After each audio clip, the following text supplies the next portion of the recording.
In today's broadcast, we'll be revisiting ICY. I touched on it during the first of two marathons I did last month. I think the game has potential, the opportunity to be more enjoyable, but that does not say the game has its flaws. I've been talking and reading a bit about ICY, not with any great intent to learn more about the game. It just kind of happens sometimes. Especially thanks to Getter7, who has decided to be the reluctant scholar of ICY for me. We'll see how this goes. This might be the last day I do end up playing ICY, but I thought I'd revisit the game and give it a longer look outside of a broadcast. Note that, as you might be able to tell, my throat not doing too well. Been running a fever this week, and after Monday night's broadcast, my vocal cords said fuck you. So we skipped playing Gangsters Organized Crime on Tuesday. I did do a bit of stuff last night with Glitchy, and that was okay. But I might not go a full 4 hours tonight, or this afternoon, or whatever, in preparation for resting up for the fun and excitement we're going to have tomorrow.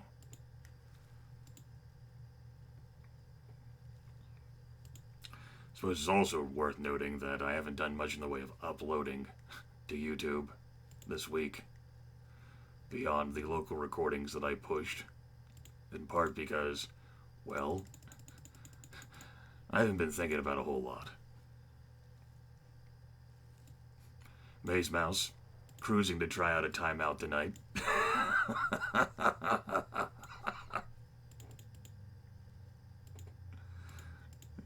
You can do it, man. I have faith in you. It's okay. No worries. Gotta have some fun in life, right? Also, hello, Rahal. Also, Game. Why are you not appearing? Game, I told you to appear.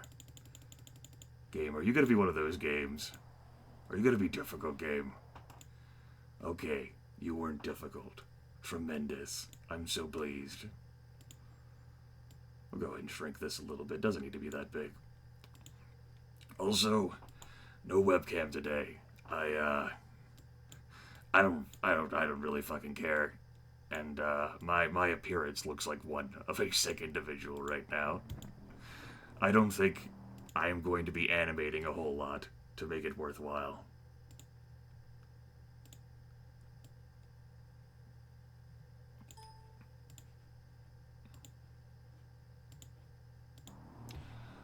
With all that said, how is the audio balance between the game and between me? These are important things to check before we really get underway. Don't worry, I've been sick before in all of my years. I know about the magical wonders of cough drops, but thank you.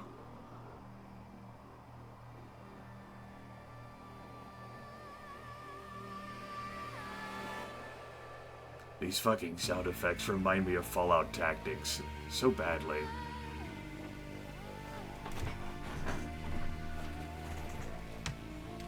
Alright.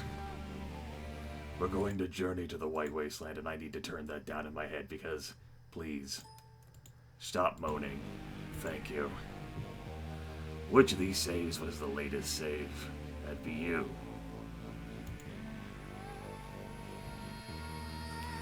Right, so a recap for me, because it's been a few weeks. December 29th, during a marathon, and also because many of you probably weren't there. ICY is a survival, post-apocalyptic RPG. During this short time, we were part of a tribe that got captured by slavers, who then tried to deliver us to the super technological people. It has like a real Warhammer 40k vibe to it, with like the age of technology apparently, and how so much has been forgotten, never to be relearned. But we were not sold.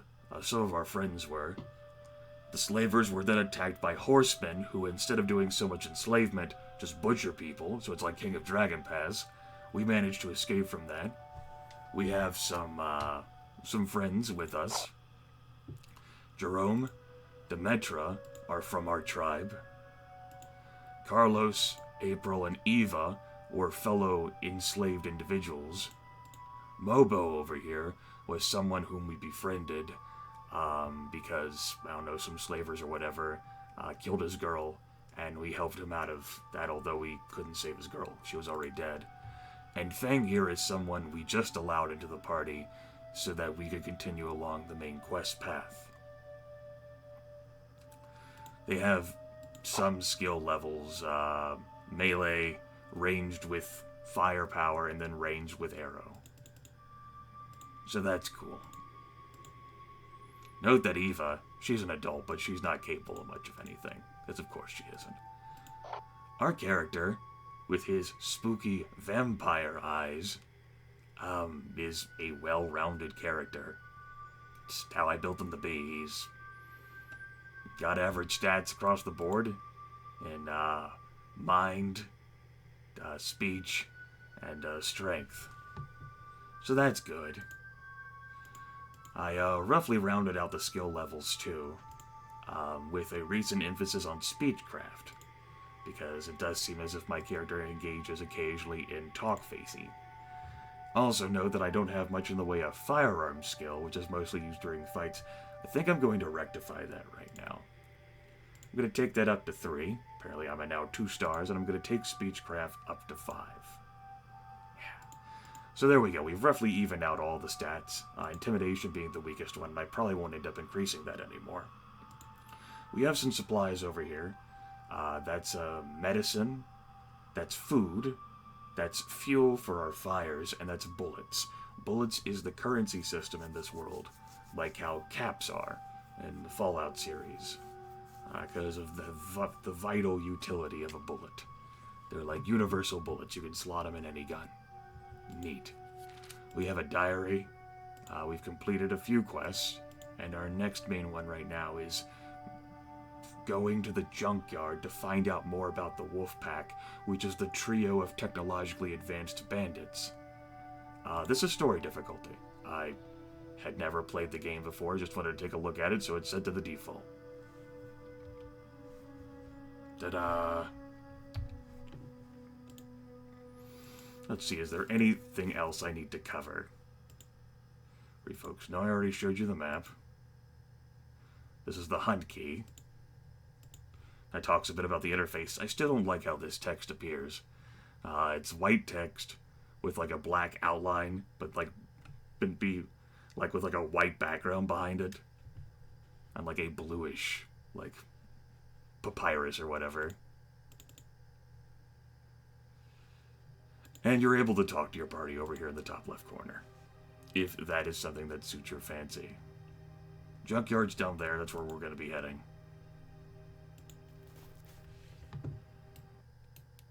Nope. I'm not going to be doing much in the way of voice acting, folks, today, but I will read it out. It's quite late and you're all ready to go to sleep when April approaches you. Hey, I'd like to talk with you for a minute. It's about my husband. Sure, go ahead. Well, I don't actually have much to say, it's just that I know Carlos. I know him very well and I love him. Okay?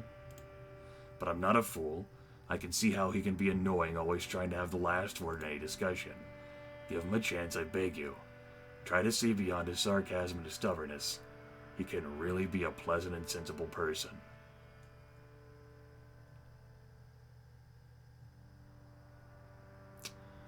What about you? Did it take some time to get to know him?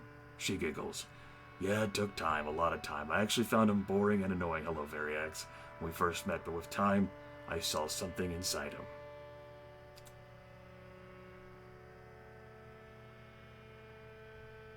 What about the others? Will you talk with them too? Alright, I'll do that then. I'll give him a chance. Just... She pauses for a moment, unable to find the right words. Just remember that he's a much more tolerant, respectful man than he seems. I think he already likes you at least a little. He won't admit that. Not so soon, but if we're alive, it's thanks to you, and he knows that. Well, I think I'm done. Good night. Thank you for listening. Okay. Neat. Let's keep going.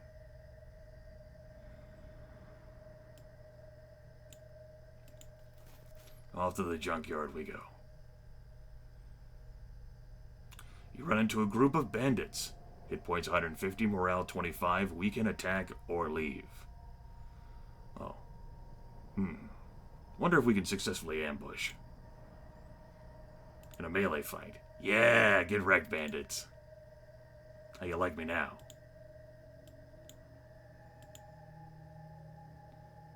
And I suppose we have some firearms skill. Let's go ahead and use firearms. Finish off their morale. Get out of my face, peasants. Oh, another group of bandits. We'll try the same exact strategy.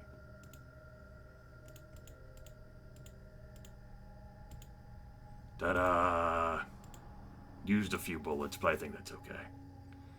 Alright, we reached the junkyard. Let's talk to the guards here.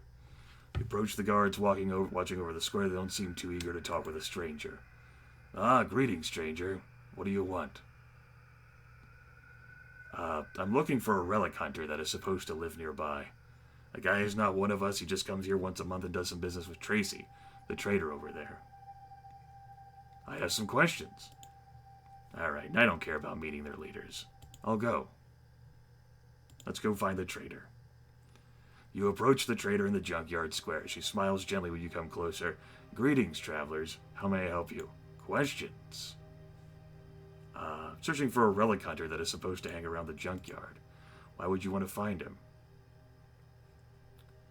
He may know the people I'm trying to track down. Mercenaries who kidnap my companions. Those people are dangerous, but I think you already know that. Anyway, they had dealings with the relic hunter, but I don't know what kind. The man you're searching for is a business partner of mine. I won't put him in danger without a reason. I can tell you where to find him, but you'll have to do something for me. You know, to earn my trust. Alright? I thought the guards pointed us towards him. Well, no, I suppose, like, he isn't a part of them and comes over once a month. Whatever. What should we do? Guy who owes you a lot of bullets. You want him to die, painfully if possible. Stole your stuff. Killed some people you used to work with. Go after him, kill him. Do we have a choice? Cool. Bring me proof that you killed him, just cut off his head and put it in a bag. I haven't forgot that bastard's face. Alright. Hanging around the garden, just ask for Bertrand. What can you tell me about this place? Someone built the settlement on a mountain of scrap, and we used that scrap to survive. Simple stuff using scrap, then you sell it to buy enough food to keep assembling stuff for scrap. Okay. Probably the coolest person around here. But not because I'm smart and funny, because I spend all day out here ready to sell stuff to visitors like you.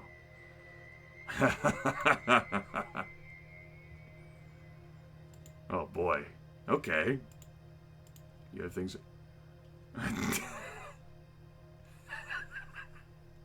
Listen, don't sass me. That is a fast ticket to being timed out, alright? Unless you're not a part of my chat. She might not be a part of my chat, everyone. Let's see her wares. We might get better deals, like once we actually accomplish her goal that she wants. The game might not be that damn complicated, though. We also don't have a whole lot to trade. She's alone, right? It seems that way. I also don't really know what the hell we need. We got plenty of good stuff. We got tons of medicals. We got some fuel, although we've been burning through some. We have all these lockpicks that we can sort of trade away. Got a crowbar, got an unused torch, got a hammer, got a grappling hook. I don't think I actually will trade with her. I know, right? Just drop. It'd be a shame if something horrifically tragic were to happen to her. Let's try to go into this lab here. Hello, strangers. Is there something I can do for you? What's up? What is this place? The place where we repair ancient technological items and create our own machines using the knowledge of ancient science. The beating heart of the junkyard, the first reason of our prosperity. And a place where you can express your love for knowledge. Alright. You're one of the local leaders. Oh my. Meredith and Jordan are the other two. They're usually very busy. We're not one of you, so we probably won't meet them. Alright. This guy's father here built the junkyard more than 50 years ago. And they rely on their knowledge of technology to restore ancient items to their former glory. Some of our items, perhaps, were made or repaired here. How about that? Jobs? Some time ago, we found a place full of metal scrap and old broken machines. It seems like a peculiar place, when you're not talking about a simple warehouse or a factory. Even had some underground levels that collapsed. Sadly, there are mutants living nearby. Whenever we try to scavenge something, the noise attracts them and we get attacked. Would you be interested in protecting me and my assistants while we explore the place? I can pay you in bullets. Count us in. Good, let me show you the place on your map. We'll meet there, just remember to bring enough bullets. You get lots more of them anyway, once you're paid. Going to go kill some mutants. Good. Go talk with our trader. Trading with outsiders like you. Okay. Didn't know whether he had anything specific to trade with us too. That's okay. Seems like we're done here in the junkyard, though. We shall save the game, so I don't have to do that all again in the event of a crash. Alright.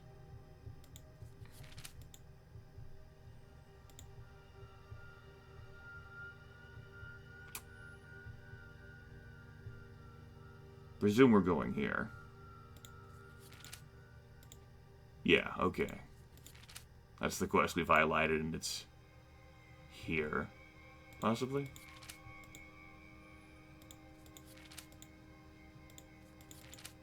You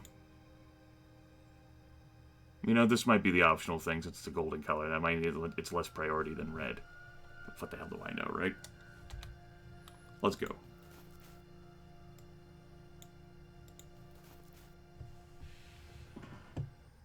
You reach your destination and see people waiting for you. You're finally here. Good. We are ready to begin. This is the place. We have some spare parts here. We can use them to set up defenses before we start breaking down the door. Sadly, it's a metal door, so prepare to cover your ears when we start. We can fortify some things. We'll follow your lead, but what do you want us to get started on first?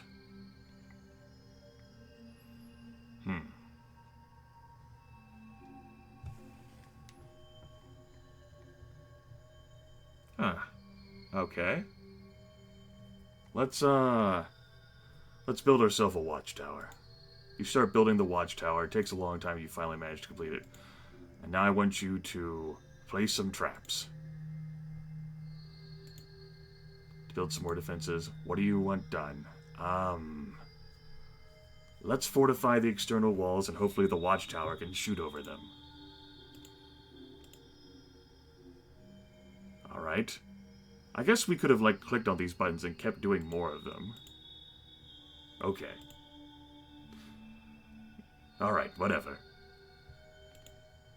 The mutants are easy to scare. We're familiar with that. We've spooked them before. We have to engage them in a melee fight? What? Oh, no. That's tragic. I guess we're gonna melee fight the mutants.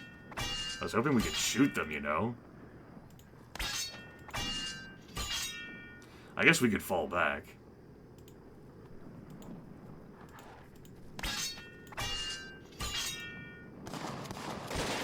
Pew pew. And now they'll charge us. We'll burn through a few more bullets. Alright. We did it. Whoa, this cursed thing finally surrendered. I hope it was worth it. The man and his helpers take some time to inspect the room while you wait outside. It's an interesting place. Apparently this whole compound was some kind of secret laboratory doing some special research on something quite complex, actually. I was unable to understand a lot of it, but apparently they were attempting to create new types of plant life. Their notes talk about genetic experiments concerning the merging of plants with various other life forms, though I failed to understand what they were aiming for. Anyway, you did a superb job. Here are your bullets. You deserve them. I've added a little something extra since we were able to scavenge lots of interesting things in this place. I hope we meet again. In the meantime, good luck and safe journeys. We'll be fine here. I will call some soldiers on the radio to come protect us. He looks at the mutant carcasses on the ground, and we apparently did pretty well. I guess. What do we have?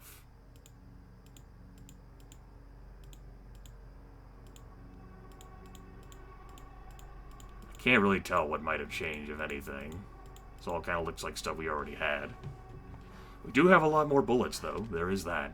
There is certainly bullets to be had. So that's good. We have the bullets. I don't feel like going back there now, though. We're gonna have to go back there anyway. To the junkyard. Let's just mosey on down here. We might actually engage in some hunting. Oh. Hey, boss, can I talk to you for a moment? What's the matter, Jerome? I just wanted to have a chat with you in private. Go on, I'm listening. Good. Don't worry, it's nothing bad. I just wanted to talk to you about the current situation. I'm old and I'm starting to feel it. Waking up is harder. Walking all day is harder. Geez, even pissing is becoming harder.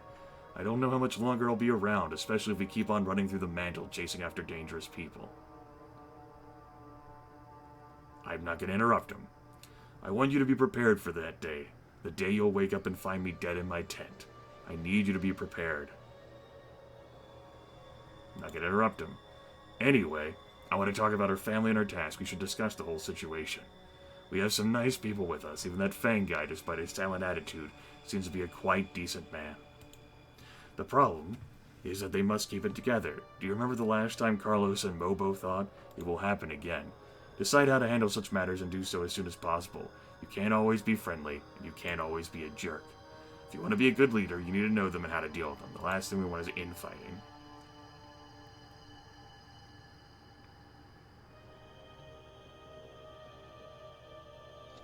Any advice on how to deal with them? Our everyday routine is easy to manage, but every time there's a problem, expect issues to pop up within the family. If you want to be respected, you will have to be a strong leader, letting no one overshadow you. That could mean having no real relationship with the people. You don't want to appear human, at least not too much. You're not equal to us. You are our leader, and you need to behave like it. Don't let anyone forget about it. Thanks for the advice. You're welcome. You know you can count on me. Come on, the road ahead of us is quite long. Okay, Jerome. Oops.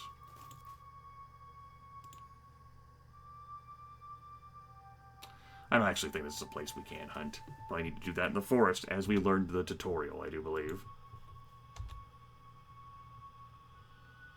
We could probably try stopping by these places to scavenge for things.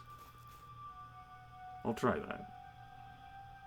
You suddenly spot Spoke from the distance and decide to see what's happening. Apparently some bandits attacked a nomad family and you find a lone survivor, barely alive, that asks you to give him some food, otherwise she will starve to death.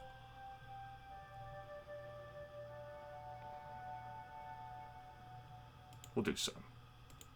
I'm a nice guy. Good guy, Grimith. Parting with 8 food. It's probably a waste. But, you know, according to that picture, that survivor might have had a gun. I've also run out of damn fuel. Hopefully we can buy some here. You are led into a big room, warm and full of people. It appears to be the only place open to strangers. Okay. Let's check the tavern. The tavern is just a little counter with some chairs and tables scattered around it. There's no one inside except for the bartender. Greetings, travelers. How can I help you? You'd like something to drink, or maybe you'd like to taste our famous products. What do you have in stock? Sure, I wouldn't mind some food. We're apparently short on the substance. Apparently, each unit of food here is going to cost me 10 bullets. Holy shit. Food is that damn good, apparently. Alright, I have to say I'm not too terribly interested. But we'll try a little bit of it. What the hell? We'll try 1 unit of it.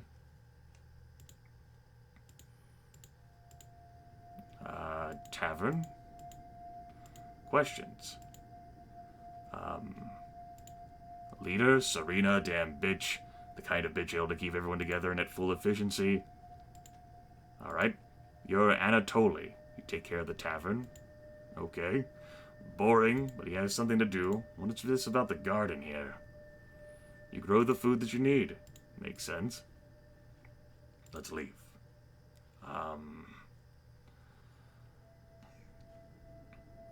Go to the trading post. Hello, hello. She looks enthused. Alright. What do you have to trade me? How much does food cost from you? 4. We bought the gourmet food, folks. That's cool. Our characters need to live a little, right? Bought some gourmet food, baby, yeah. Surely be high quality and it'll totally last forever. We'll buy all this fuel.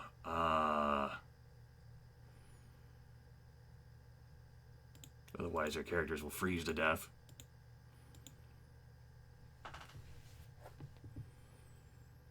Anything in specific? I kind of still don't really know what I should focus on trying to get.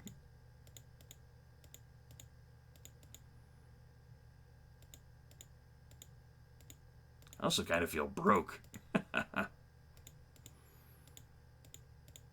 This kind of stuff would allow me to influence my equipment. Various grenades. We definitely do need that fuel, though. I'm going to go ahead and spend the 50 bullets on that. All told, it's like I never entered in that side quest now. This garden was so far away.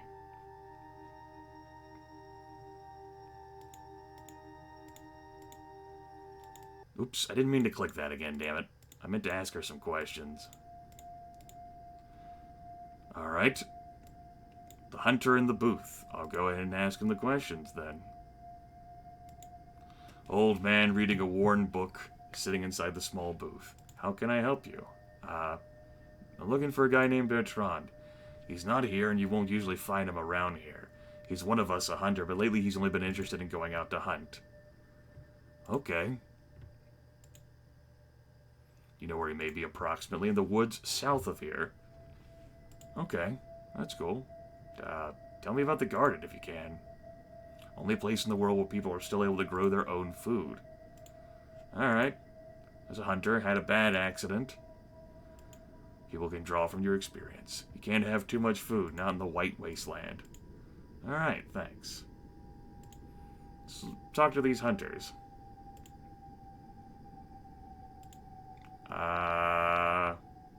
Might be able to help you find your missing friends. In the woods north of here. Okay. Alright, guards. Oh. Okay. Do you know Bertrand? Alright, how can we get inside? Alright. Makes sense to me. I'll be leaving you now. You have yourself a good day, sir. It was fun.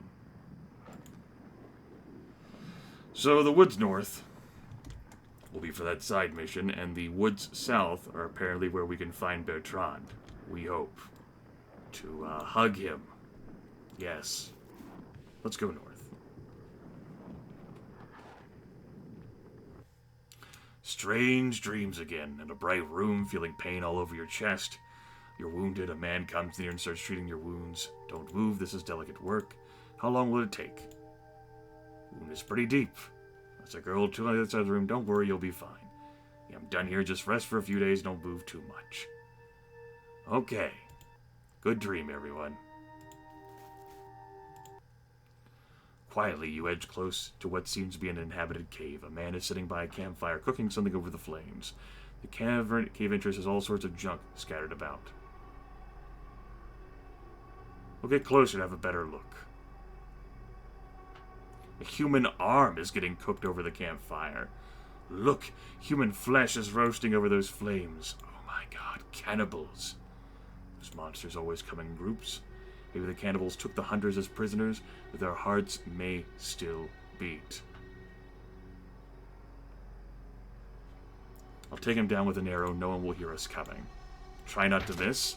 Your shot is perfect. The arrow plants itself deep into the cannibal's head. He dies instantly. Cannibal is dead, his body half covered in snow. Your actions don't seem to have alerted anyone inside the cave. Maybe you will have the advantage of surprise. They have prisoners. We can't just let them die like animals. We should at least check the cave.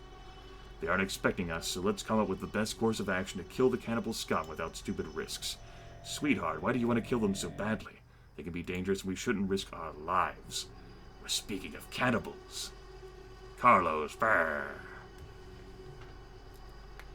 There's cannibals around, I feel better. Let's,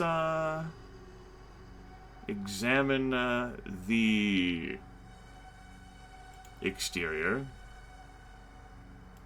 Okay, now we'll examine the cave. Thankfully, we do have some torches. We just found some, I think, and we already had one on hand.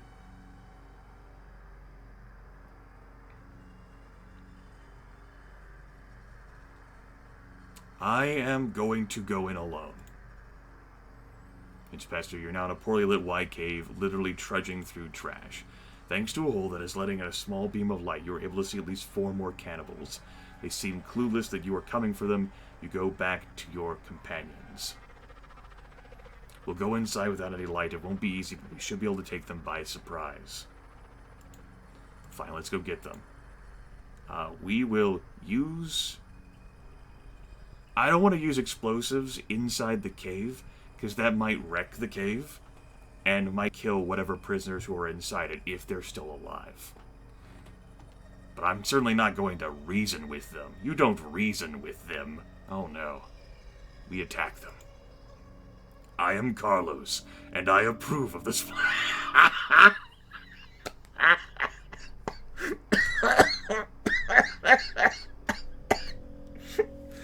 Oh.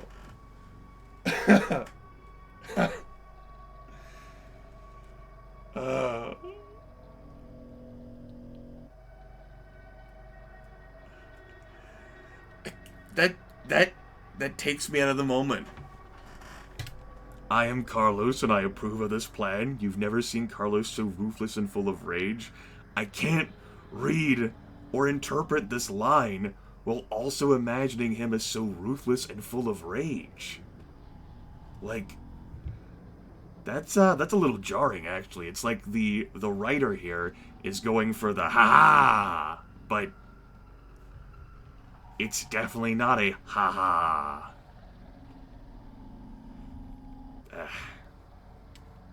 Whatever. Oh. Alright, we're being attacked. So much for our totally awesome, cool surprise that we completely earned. It's possible that someone in the group actually wasn't quiet. Beats me. Whatever.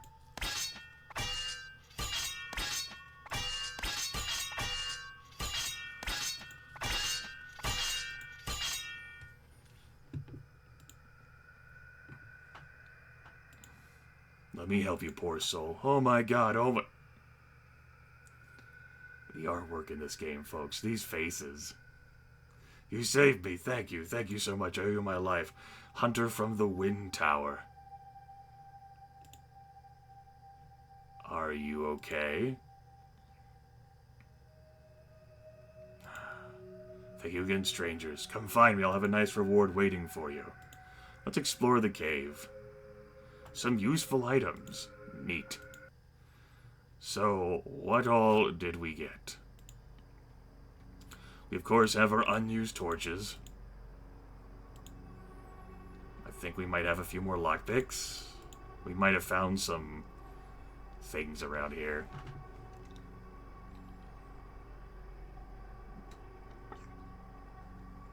Yes, he ate people. Probably. Probably did, to survive so that he could be eaten in return. That's probably what transpired.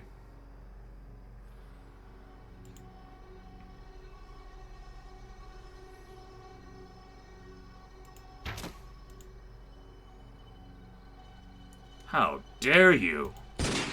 Fuck you, dear. Try to charge me, sir. Sir. I said, sir. Please. Got nothing on me, peasant. Ask us to pay a toll, huh? Ha ha! Pay a toll.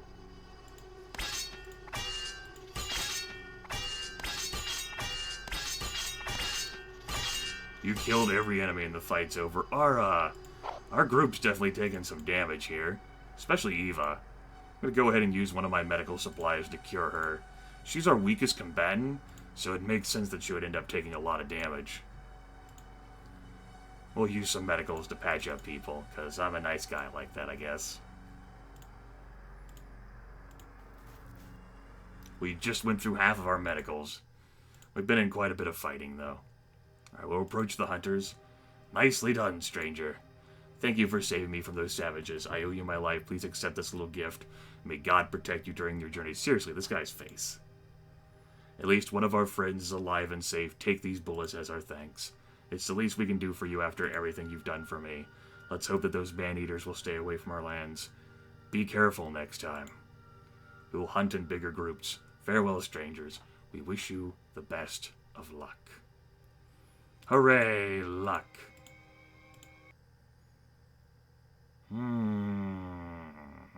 We got some more bullets, and that's good.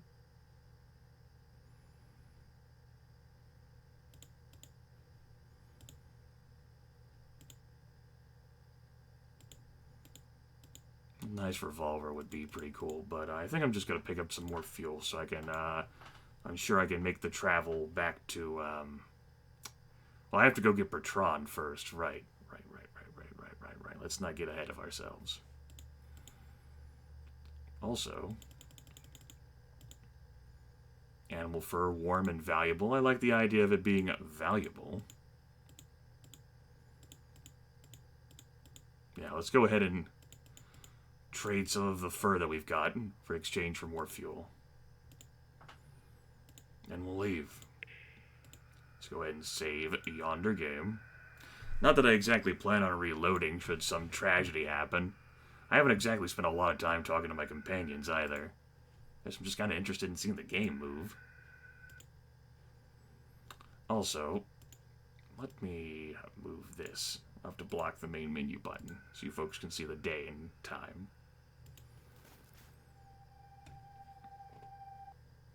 You're wandering among bushes and trees when you finally spot something interesting. There's a little hut where someone is working on the carcass of a deer with a butcher knife. Maybe we found whom we're looking for. Let's try to take him by surprise. We don't want to end up chasing him all over the woods. I'm not comfortable with the idea of killing him. Guys, we barely know who he is. Maybe he really is a killer. We don't have much choice. We could make up a story and bring something else to the bitch. We could just deceive her. If he's just another ruthless killer, he deserves to die. If you want to find out whether he's a killer or not, we can catch him and interrogate him. Mobo and Carlos here. Mind, shut up. Do you want him to hear us? Mobo looks at you and sighs, then he stays silent. Carlos looks away with his disgruntled expression, as he always does. Will we approach him to have a chat? Will we tie him to something solid and sturdy? We'll go talk to him. He has no reason to fear a peaceful traveling family. The man looks surprised to see visitors. Hello, I guess. Are you lost? Can I help you? Greetings, Hunter. How can I help you?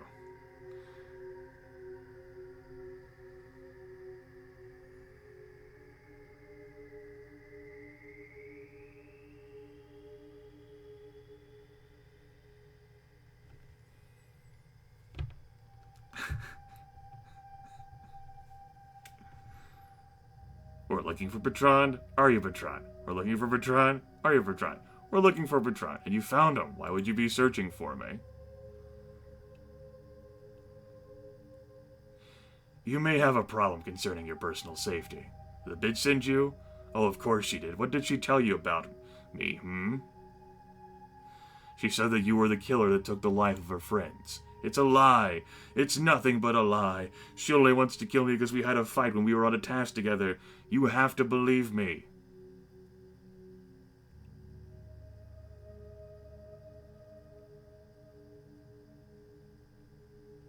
Why should I believe you? Let me tell you the whole story.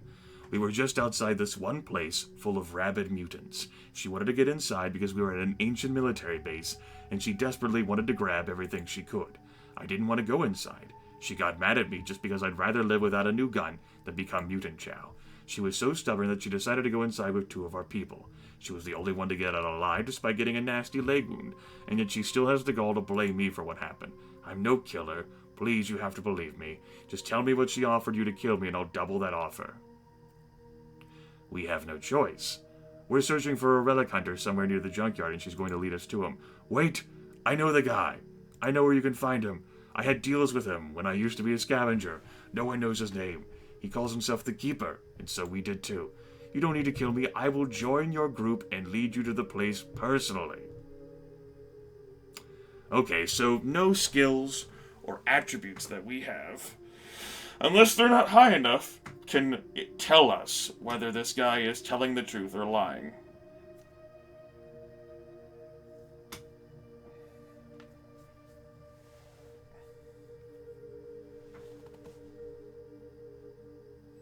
I guess I'm going to leave this one up to chat. I'll create a poll. What do we do? And I'll let this poll go for 120 seconds. Accept his offer. Kill him. There we go, chat. Do note in this new crazy poll system, A, I can't actually vote, and B, that means I can't see the poll results until until the fucking end. So I can't even give you an update on what the poll looks like. Seems like a bit of a flawed design to me. That might be something I end up bringing up.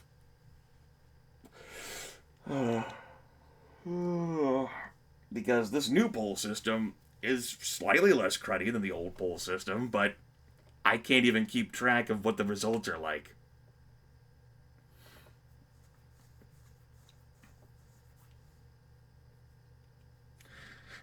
Either way, it's pretty much like a lateral move, effectively, with Hitbox's poll system still superior. Like, what the fuck? I wonder if I actually look on my page, instead of just with the pop-out chat, whether I would be able to see the results. Okay.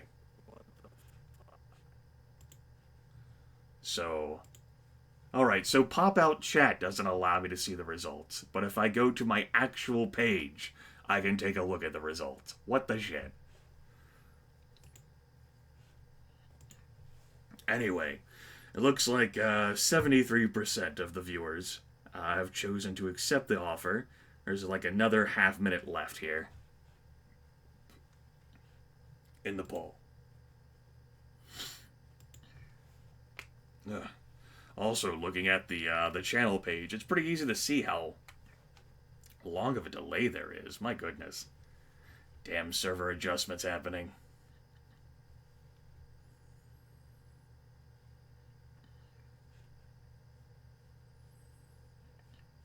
Okay. Accept his offer. It is. Works for me.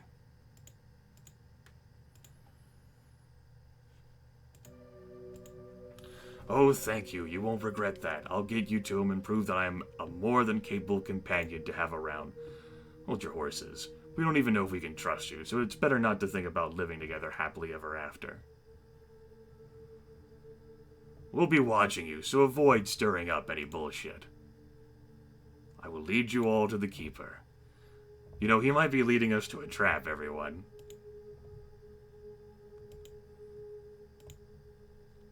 Okay. Anyway, we, in theory, know the objective. We now have Bertrand with us. Pretty good all-rounder. Pretty good all-rounder. We should probably do some hunting while we're in the area.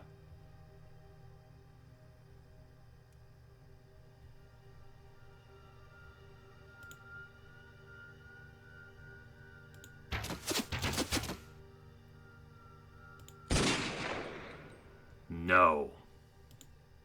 Denied. That's probably plenty of food now. Let's head on back. Let's head this way.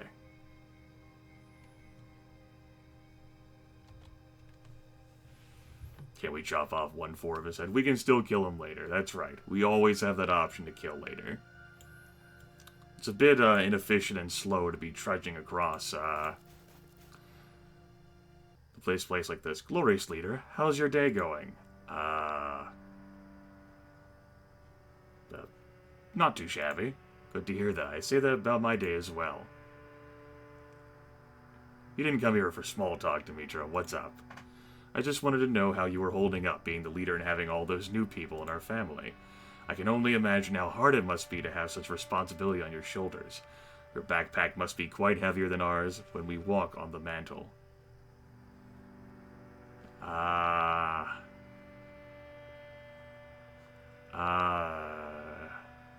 I will manage. I just need some time to adapt to the situation. You know that you can always come to me, right? I'm not saying you need my help, but that I can give it to you. Even just listening can be helpful in such cases. Thank you. I appreciate that. I'll leave you alone now, but remember my words. Looks like I can't... I thought I might be able to scavenge around like some of these like shacks or whatever. I guess not.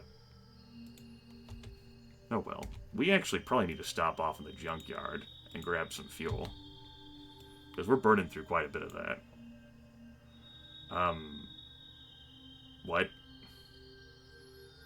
I guess this is another toll event, everyone. Not that we would know from the lack of text here. Also, the pop-out chat is not vanishing. There we go. Managed to get it away.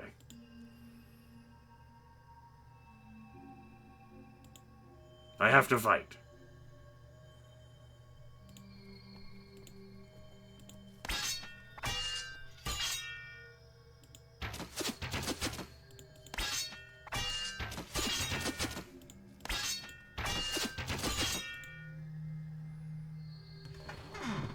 No, he said that if we stopped at the junkyard, he'd make sure not to be noticed, Spellsta.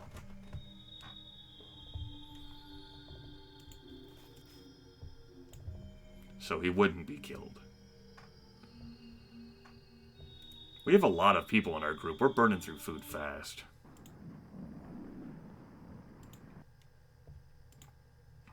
How much is food from you? Holy shit. Wow. Alright. So we'll probably be hunting for our own food for a bit, then. I'm reckoning. We definitely need that fuel, though.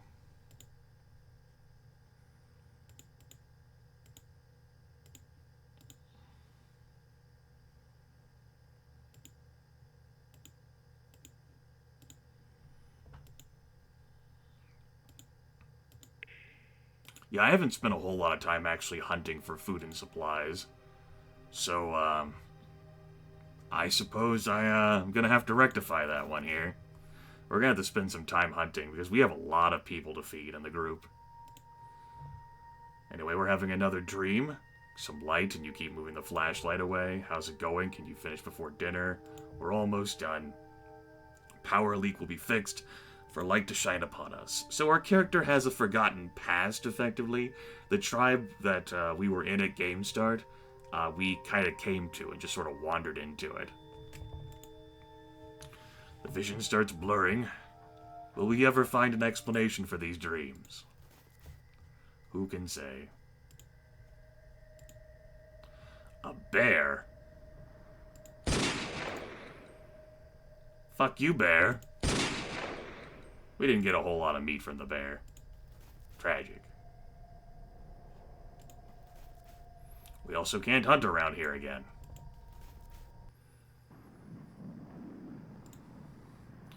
We're not far. We just need to follow the trail and lay low. The keeper's somewhat trigger happy. Not that I can blame him for being a little paranoid. Okay. I have to make sure the keeper doesn't shoot us on sight. Then a ruined radio placed near another warning sign turns on, relays a voice addressing you. Stand right there where I can see. If anyone moves, I'll shoot again and it won't be another warning shot. The radio from which my voice comes in is completely functional. Feel free to tell me why you're here and who you are. Don't you recognize me? I'm Bertrand. Oh, Bertrand, you're allowed to pass, but tell your friends to behave themselves. Landmines scattered around. This fucking keeper, man. Jesus.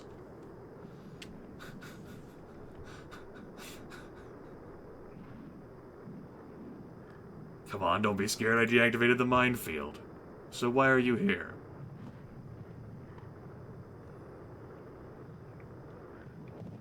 We're searching for some people. We've been told that you had dealings with them high-tech folks that call themselves the Wolf Pack. You must be stupid, brave, or desperate if you want to mess with those guys. He puts a sniper rifle on the ground and takes a pipe out of his jacket. But you're also lucky. I usually ask a price for information. It's part of my job. But not this time. Those bastards betrayed my trust, didn't honor our agreement. I don't like liars, especially when they owe me something valuable. Why are you searching for them? They kidnapped our friends after doing some strange tests on their blood. We want to save them. Very well. Since you have no love for them, I'll be more than happy to tell you everything. What do you want to know precisely? Who are they exactly? One of the best squads I've ever seen, not only because they're well equipped, but also because they fight smart. It's not an easy path that you are taking, but they're still human beings. Nothing that a bullet can't put to eternal rest. There are 3 of them. Their leader's name is Lynx. Nothing original, but it suits her personality. I don't know much about the others. She was the only one who talked to me. Are they working for someone? A good question. As they are mercenaries and do a lot of different jobs around the White Wasteland, I suspect they have a solid work relationship with the same guy, who provides them the high-tech stuff, though.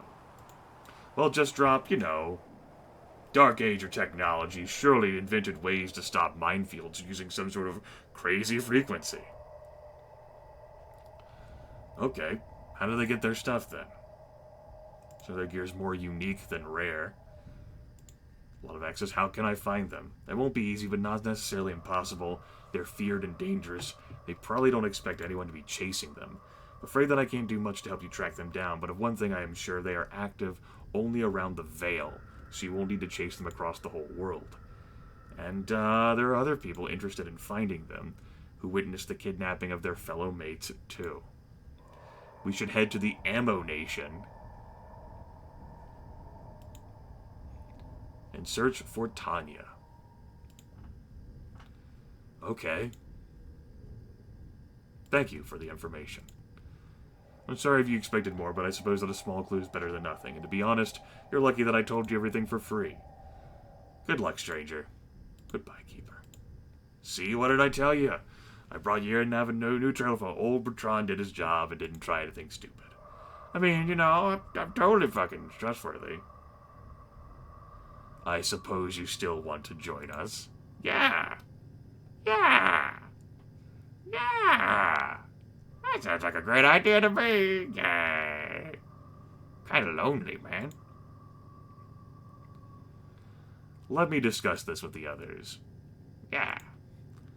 He's a little creepy sometimes, but given what we've seen, he's a capable survivor and an easygoing dude. We should give him a chance. I don't know, guys. I'm old and I know how old people's brains work. We may not want a burden to carry around. I'm just saying that he could be a valuable mate now, but who knows how he'll end up in a year. Don't be a pessimist, Jerome. You're still good at kicking ass, and I doubt you lose your edge anytime soon. Give the guy a chance. I don't know, I feel something sinister about that man, despite the fact that what happened proved him to be trustworthy. It's your call, boss. Okay. Seems like there was an outvote there. Jerome's concerned about old age, so we'll sweep that one under the bus. And Demetra, it's just something sinister.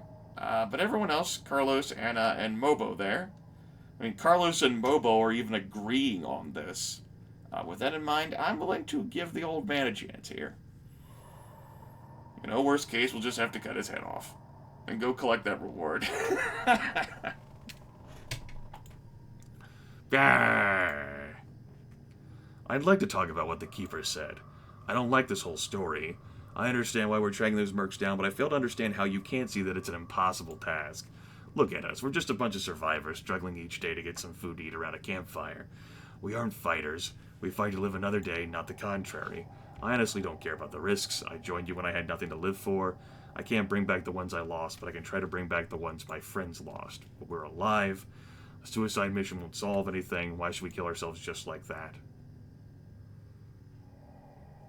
It won't be a suicide mission. Do you really think we'll just go after them without a plan? Before we plan anything, we need to know where they are. I'm not going to throw our lives away here, man. The sooner we find them, the sooner we'll be able to understand what needs doing. I never had the chance to visit the Ammo Nation. As far as I know, it should be one hell of a place full of soldiers and gun traders. Only place here in the Vale which can be considered a real settlement. The place is a little intimidating, it seems. Guys, I know the place, and I may even have some contacts. Just need to lay low. Stay low. Cool. Neat. Alright. Where exactly is Ammo Nation? Holy shit.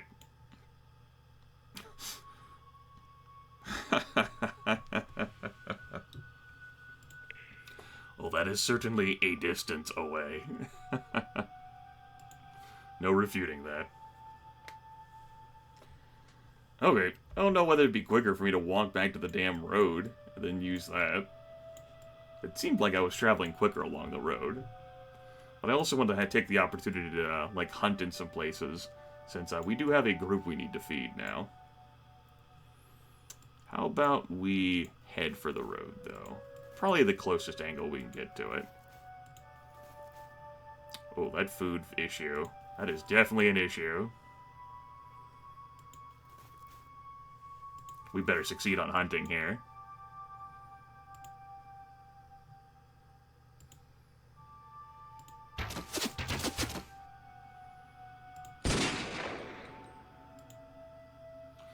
Okay. That was close.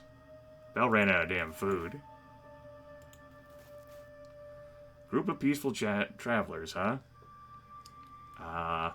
5 units of food for 8 units of ammo? I don't feel like attacking them. Sure, we'll trade. Seems like a good enough deal. We only ended up getting 4, though. I feel cheated. You said it was 5. Oh, boy. Don't you try to deny it. I know it was you that stole it. Are you crazy? Oh, my goodness.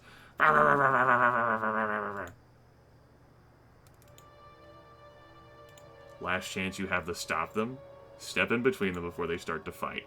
What are you doing? He's a dirty thief. He deserves no fuck you. Speechcraft, this is insane. We barely managed to stay alive, and you waste your energy on such silly fights. I had this wonderful book among my things, and guess what? It's disappeared. Just a few days after he joined us, too. That proves nothing. If you're so sure that I took it, just look through my things. You won't find anything. If you don't stop this, you will only weaken our whole family, and I won't allow you to do that. I won't just stand back and accept traveling with a thief. You keep saying that, you won't be able to travel because you'll have no legs to do it. I'll make that statement a reality. Come on, search for my things, and prove yourself wrong. He's unable to find the book. Where did you hide it? Give me back my book, you thief. Calm down. Maybe you just lost it on the road. I would never lose it. It's an important memento of mine. Something someone stole it.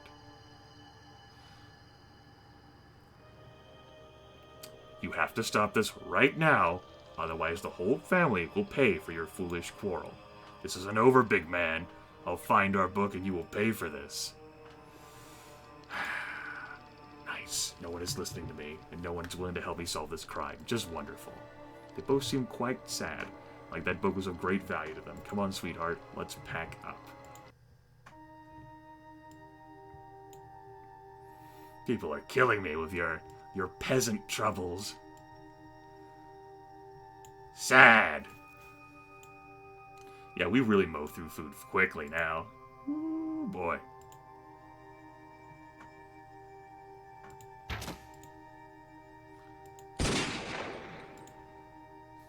I'm not playing around with anything charging me and spooking me out of nowhere, folks.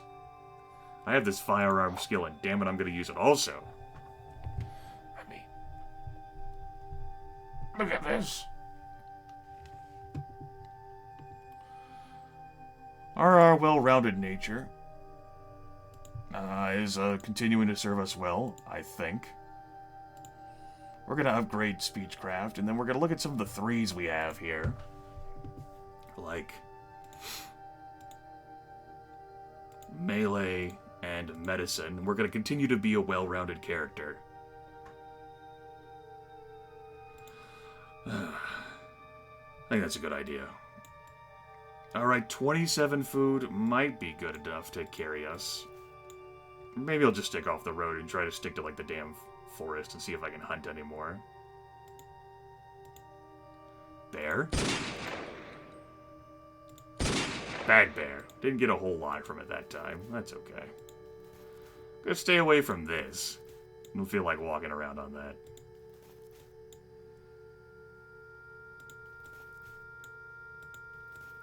As we head here for Ammo Nation, suddenly spot some smoke from the distance and decide to see what's happening. Give him some medicine? No, 7 medicine? You can go fuck yourself. 7. I'm willing to part with some food. Not 7 medicine. Fucking 7 medicine. Oh.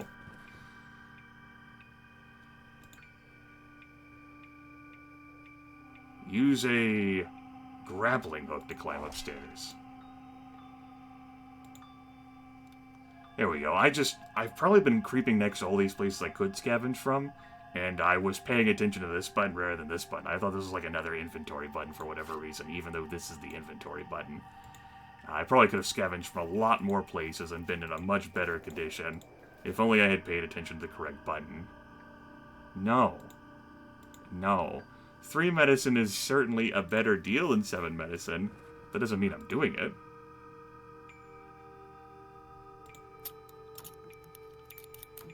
Ooh. Yellow. I see you. Yeah, buddy. Heavy pistol right there.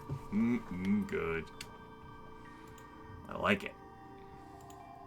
My bow's taking quite a beating, though. Yeah, our crude bow is in rough shape. Now I'm actually getting all the scavenging done, though, folks. Now, finally, we'll be in a great position.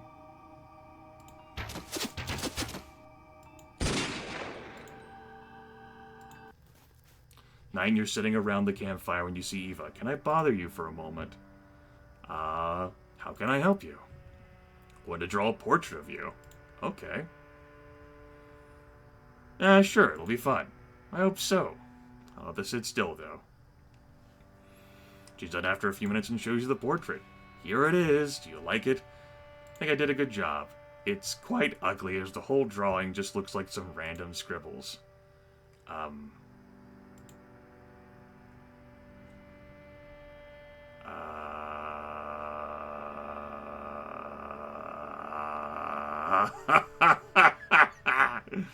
Think I'm gonna kick this one to chat. I'm not all the options, but, let's see here. Should we be honest? Yes? No.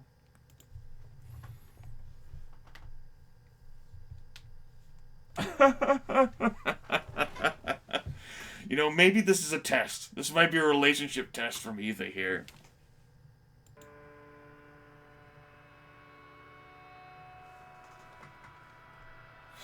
Who can say? I'm leaning towards, saying April's a good liar myself.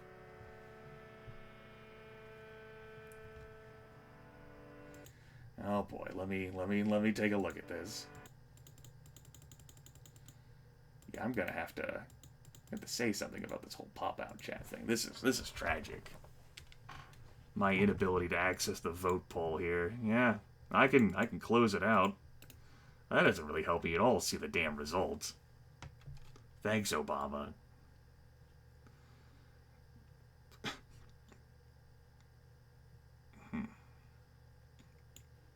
Okay. Looks like, should we be honest, the answer to that is no. Okay. Good information to have. Hold on, I'm having some... I refreshed my window, and now, for whatever reason, my font settings that I like to have for my chat, my increased font settings have reset. Only my option to increase them has vanished somewhere into the ether. There it is. Only had to refresh the page again. Ah. Is that right? Interesting. I guess we're not going to be doing a whole lot of polling this session, then. Thank you for that information, though. I will jot that down.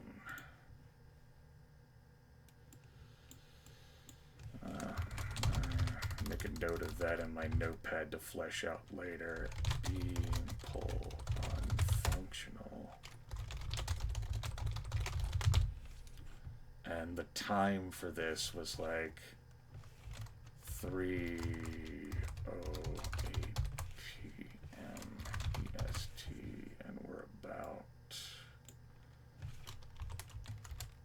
1 hour 21 minutes into broadcast.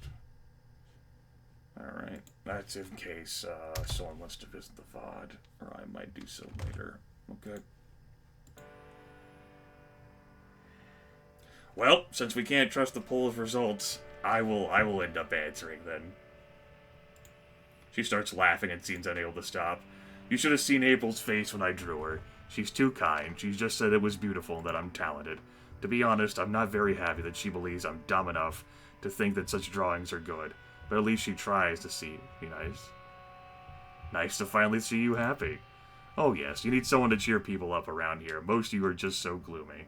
Well, take my awesome drawing with you. It's something so beautiful, you'll never want to forget about it. I'll go try to do this with someone else. You see, we didn't treat her like a stupid kid. I treated her like she was an adult. Take care, Madricore.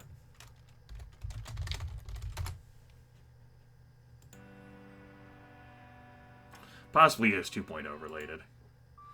Alright, we didn't treat her as a stupid kid.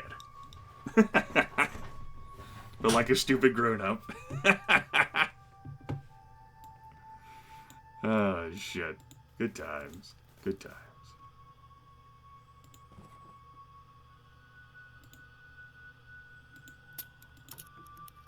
Ooh. Hello. Oh. Ho ho. Ho ho ho ho ho. Rather than modifying firearms, this modifies stealth. Stealth? I like it. Yeah, silenced pistol.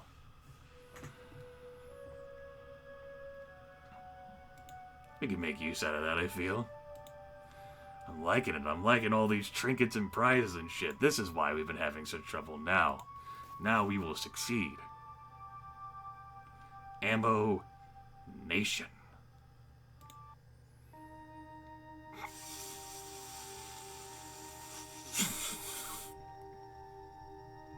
Alright.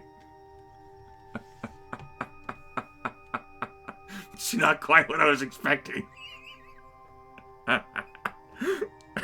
Nicely done, game.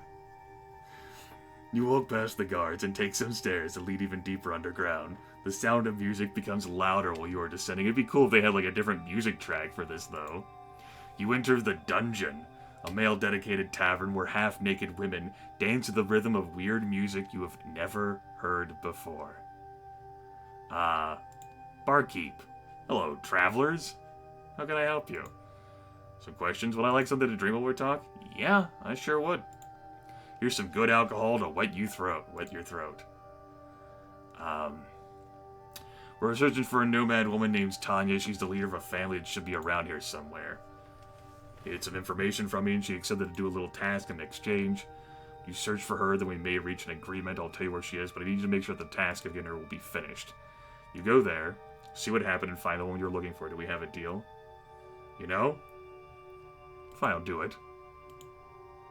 I'm Morgan, and the one you should look for if you need a job or some information. So a few days ago, this woman showed up to ask me some questions, but my knowledge has a price. She was willing to do me a favor in order to pay that price. Okay. Something strange going on. I'll report it. Really need to know what's happening, and well, I guess you prefer staying alive, too. Just a recon mission. Got it. 50 bag with 50 bullets. Something else. Go ahead. What can you tell me of the settlement? Alright. Place is safe, there's solid leadership, and people like me can mind their business without problems. I'm not gonna ask about him. I'm cool. Don't get into trouble. Let's approach it. A dancer. Hi. This seems like a great way for me to lose my bullets. Only if you're willing to pay the bullet for the answer.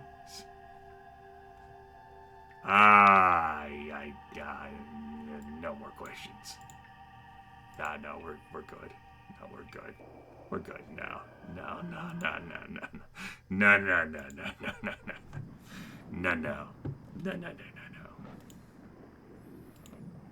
Which my man standing inside the booth. What do you need, travelers? You'll find pretty much anything here in my shop.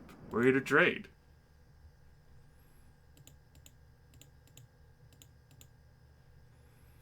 It's some valuable fur for you. We can probably sell one of these sets of binoculars, too. I reckon we probably can. We'll keep the sewing kits and frying pans, I reckon. Nah, we only need one frying pan, but 2 sewing kits for sure. How much is fuel here? Okay, we'll definitely grab all that. How much is food? That's too much gourmet for me. We'll definitely buy the medicine, though, too. Because some of our characters are getting a little damaged. As for what else we might grab, might grab a replacement bow. I think I will grab a replacement bow. This expends some of my bullets, though. Maybe less on the medicine?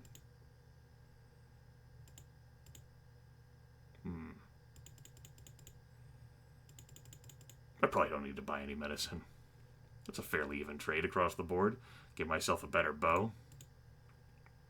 Yeah, we'll do that.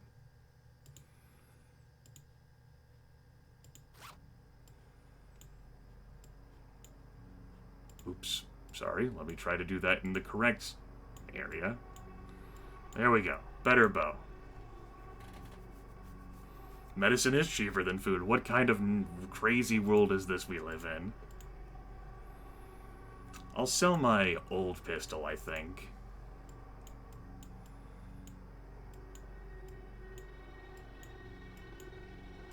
Alright, that first slot. No one wants to give that up.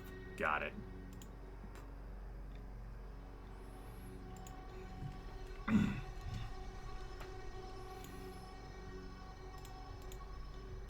Looking pretty good across here with a variety of tools. I like it. How do I... That's not the button that I would use to go back into Ammo Nation. Hopefully I can go back in there. It'd be kind of awkward if I couldn't. Do I have to walk away to trigger it again? I do. That was so much of a waste of resources, though, to, just fucking, walk away and then walk back in. So much time was burned in a day. Fuck it. I'll be back. Kind of obscene. You reach the area mentioned by Morgan, and what you see is quite impressive. A strange glass-covered building stands in the middle of nowhere, with a massive tree growing inside. The building is heavily damaged, and the tree's branches protrude from broken windows. There's some tents not too far from one of the entrances. They may belong to the first group Morgan has sent here. I've never...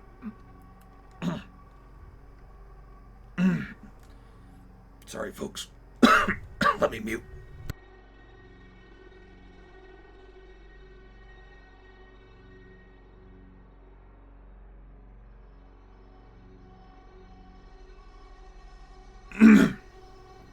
Okay. Alright. I think we're okay now. Never seen anything like that. It's impressive. I doubt a tree can grow that much without something strange happening to it, and I doubt the ancients built this place around a tree. Fine, it's big, but it's just a tree, and trees are the only thing that has never tried to kill me. If it's mutated somehow, we don't know what to expect. It's better to be careful. 2 groups went missing after coming here. We should check the tents. Maybe we'll find some clues about what happened. Okay. Let's go ahead and inspect the camp near the building. Some equipment. Been abandoned but for at least a week. No one's touched their stuff, so we're not dealing with any raiders. There's nothing inside the tents apart from a few sleeping bags. Okay, let's carefully inspect the building. Never seen a building constructed with so much glass. Place is silent. Nothing dangerous or interesting outside will enter them. Are we sure we want to do this? Ooh, a big scary tree. I bet its bark is worse than its bite. Oh, you son of a bitch, Carlos. Again with his one-liners. It might just be how he copes with, like, anxiety and trauma, right? So, if I talk with him more, like in the sidebar, I might have a better, like, understanding of his character. And so that might not have been jarring or, like, taking me out of the moment to hear him with his jokes while he's seething with rage.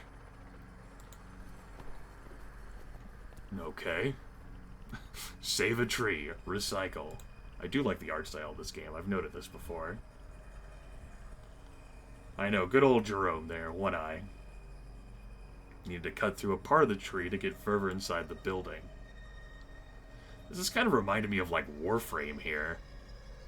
Like, some of the maps, gosh, it's so hard for me to remember terminology right now. I was playing Warframe during a really bad time in my life. But, like, some of, like, the spaceship type maps would have, like, tree branches, like, growing through the middle of them. Cannibal tree, perhaps. I guess we'll find out. Trees seems to have grown from deep underground. Trying to get a good look down at the lower levels, but it's too dark to see anything specific. There are many floors to explore below. That's certainly impressive. This tree is so big. Too bad it doesn't grow fruit. An entire city could survive here. We're all glad it's a giant tree and not a giant wolf.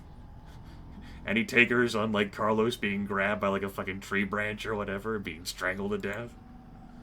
Welp. You suddenly hear April screaming. You turn and see the ground collapse beneath her feet. Like, not just, like, the infested ship tile set, but also, like, the Orion... Gosh, I can't... I know it begins with an O.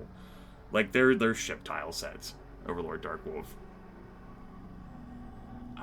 She tries to cling to the solid floor, but she loses her grip and vanishes in the darkness. April! Carlos immediately runs to the newly opened hole in the floor. I'm okay. Think I can walk? We're coming for you. Don't worry, my love. Orican, thank you. Thank you, yes. The Orican ships have, like, those glowing tree branches. In the case of, like, the infested Orican vessels, it has, like, gnarled and, like, all twisted and, like, darkened branches, but still branches. That's the kind of vibe that I got by seeing this. We're not supposed to go inside. A lot of people disappeared here. Morgan sent us only... We're not gonna leave April behind. Hobo. I'm pretty sure Carlos would fucking stay here if we tried to. Like, we're going to save her. We don't leave our people behind. I just don't want everyone to die covered in dust and bricks. Maybe we can ask Morgan to give us some equipment. I'm not comfortable with the idea of leaving April here for who knows how long. We are not leaving. It's too dark down here. I can't see where I am. All I can tell is that there are roots everywhere. Need a proper source of light to proceed. Thankfully, we have some torches. All these overgrown roots around us. We found a path. But the rooms are almost completely overrun by the damn tree. Keep your eyes open. The tree may not be the main concern. 2 bodies are lying on the ground, which is not a good sign. We're going to inspect them. They don't look like nomads. Someone or something crushed them to death, leaving them massively bruised and broken. Yeah! Good thing that someone already cleared away for us. Surroundings rapidly change. Green and fresh roots converging on a single point. Ah! How about that? How about that? Welp. Maybe you did, Overlord. Maybe you did. But your knowledge certainly helped me there, man. Appreciate it.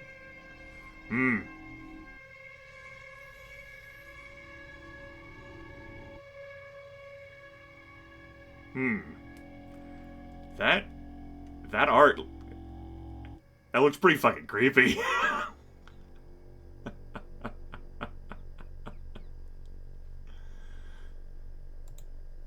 Its shape is anthropoid, but it almost looks like some kind of human-plant hybrid. Its skin is green and hairless, and it stands still with its eyes to the floor. Holy shit. For once, I agree with you. What the fuck is this thing? For all my travels across this cursed world, I have never seen anything like this. I've seen some weird mutants in my life, but this has to be the strangest. We're gonna get a better look at that before we look around this room. You know, Laxtotes, we did have rope. It's definitely in the inventory. We even had like a grappling hook so that she could have thrown it up. Maybe the concern was that if the floor was weak enough for her to collapse, it might not have been strong enough to support her trying to climb back up here. I know. Why is there no option to leave? April, have a good life. Creature is moving. It reacts more when we shine the light on it.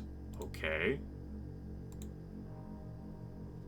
So, there's more bodies. They're dead, but the roots are wrapping themselves around them as if the tree is...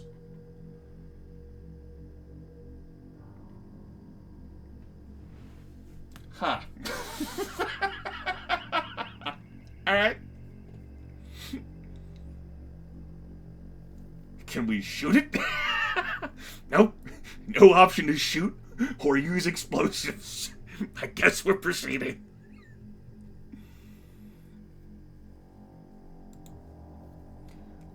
Guys, are we sure we want to go deeper? I mean, just throwing that out there, guys. Doesn't seem like it's feeding, it seems more like it's becoming... Oh!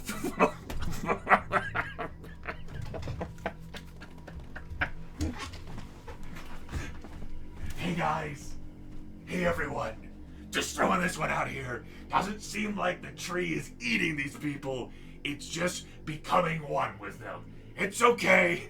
No need to fucking worry. Don't panic. Tree is just becoming one with the people. Not eating them. It's completely different. You fucking...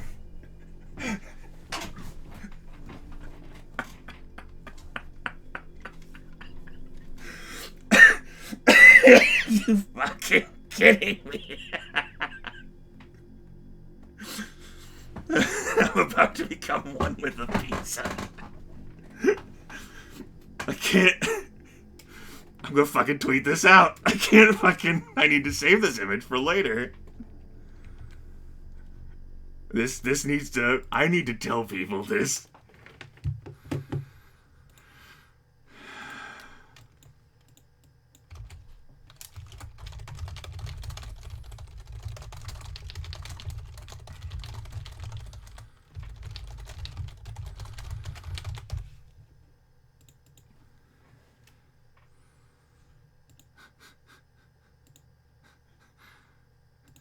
There we go. Now that one can be, that screen can be saved in perpetuity. Oh, man. Anyway. We need to find April as soon as possible, then get the hell out of here. Now there's an open passage with blood on the ground.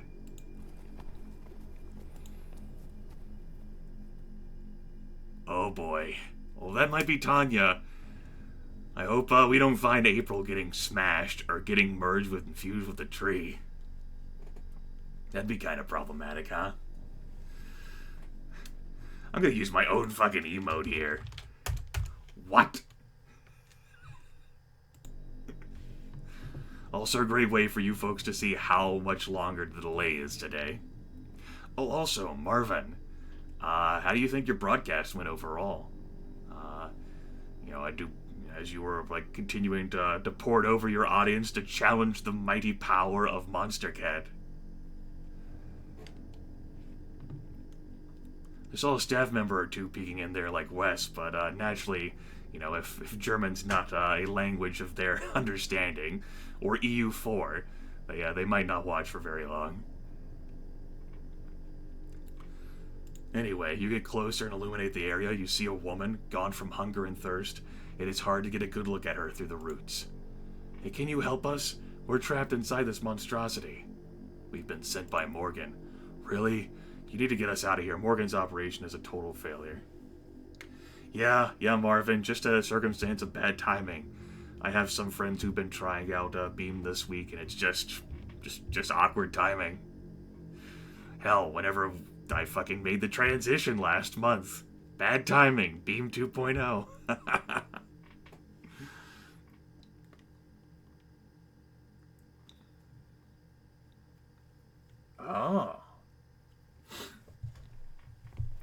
damn, Marvin. You didn't wait very long. Didn't want to fucking study or care about the website at all.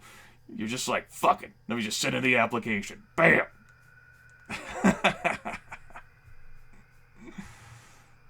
Okay, Marvin. Sure. Do you have questions or information about that stuff? I do know a few things, since I did do quite a bit of research on the site. We can talk about it another time. You can shoot me a message on Steam for whatever. That's true, Marvin. That's true. Just because you might not have broadcasted a shit ton that I've seen doesn't mean you haven't been studying the website on your own. I stand corrected.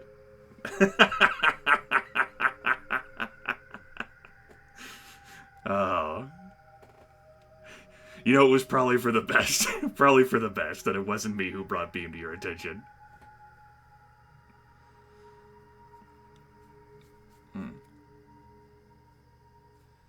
Thinking back on it now, it's just unfortunate that last year was just such a busy time for me. I knew about this site, like back in August, but I just didn't have the energy to spare doing any research or looking at it. Not too bad, not too bad. I could have enjoyed more of Beam 1.0. I don't know if you've noticed, but the tree is alive and has trapped us here. We've been stuck between roots and walls for days. But Tanya, maybe you should tell them why we're here. Yeah, fine. Morgan sent some of his men here, and then he sent us to find out why they disappear. I think he hired us because he didn't want to share the secrets of this place with other people from the Ammo Nation. We couldn't find anyone at first. We explored the place a bit and found the path through the roots. That's where we discovered 2 bodies. I sent 2 of our group to drag the bodies out while we kept searching. We eventually found one of Morgan's men. We tried to free the person that just pissed off the damn tree. So we might end up pissing off the tree by trying to free these people. Okay. It's been days, out of supplies, whole family either got killed. They're pretty happy.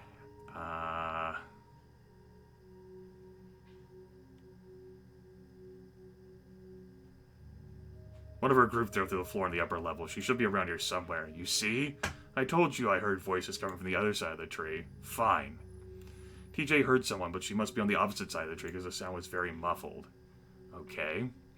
What needs doing, then? We are trapped between the ruins and the roots. You need to find a way to cut the roots or find a path that leads to one of the closed doors we can see from here.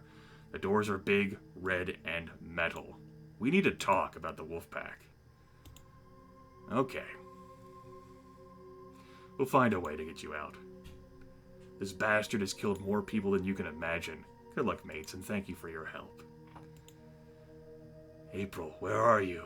Can you hear me? Guys, I'm over here. She's stranded on some overgrowth protruding from the floor above you. Bah! We're coming, my love.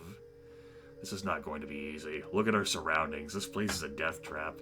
The structure is weak. Roots are everywhere, and the tree is pissed.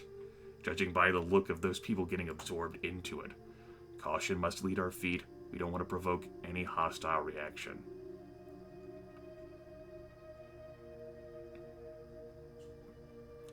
Let's search for a different path. Let's make it quick. Those things are moving more than before. I think the tree knows we are here. Do you think you can jump down? I'm scared. If you throw me a machete, I can cut them and maybe find an easier way down.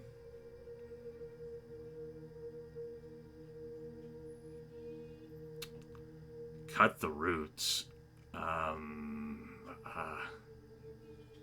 Let's see here. I wouldn't... Hold on.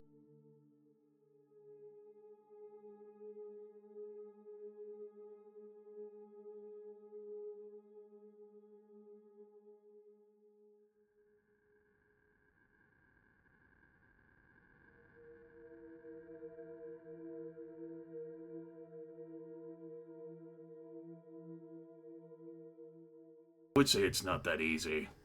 This tree is self-aware, dangerous, and can attack us if provoked. Almost all the people Morgan sent here before are dead because they tried to cut a path through the roots. Are you serious? Yeah. There is no time to explain. Jump down. If you get hurt, we'll manage. I don't want all your lives on my conscience, and I doubt you do either. It's too risky to provoke the tree. You haven't seen what it can do. Yep. Damn it, Carlos, why didn't you catch her? Fuck my leg. At least try to save them. April can sprint ahead of us and let them know we'll be right there, Jerome.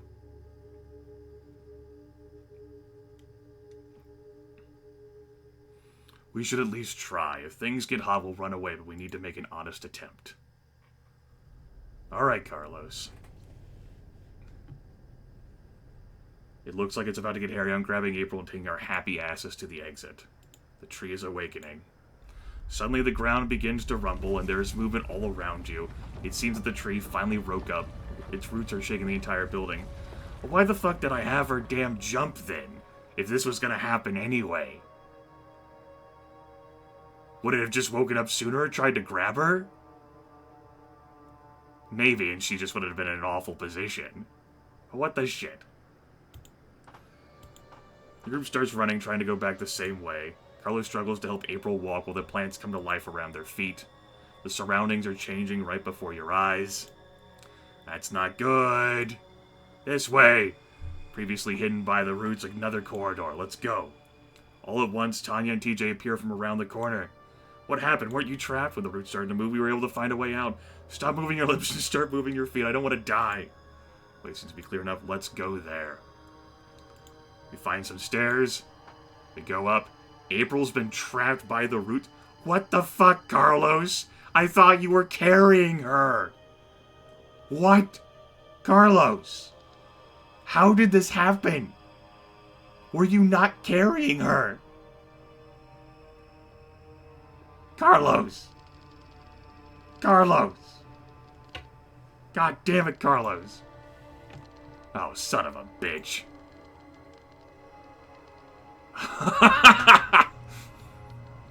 We're throwing a bomb. Because of the choices between one or both? No. No, no, no, no, no.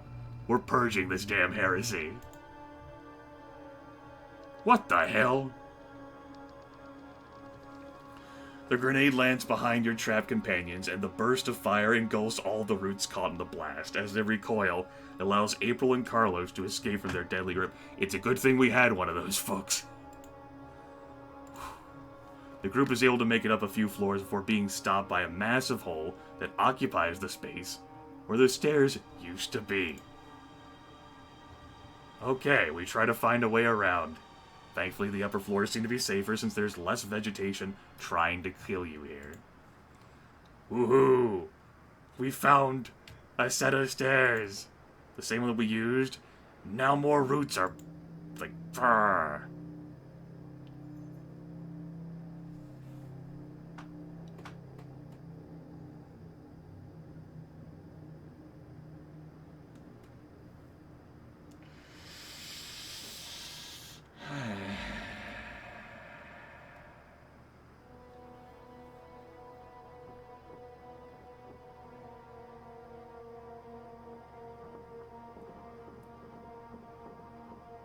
Couldn't have been someone different, huh?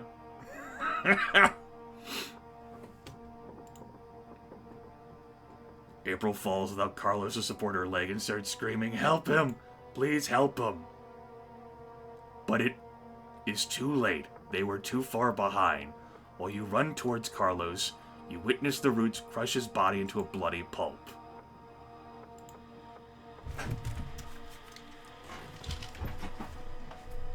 What? What?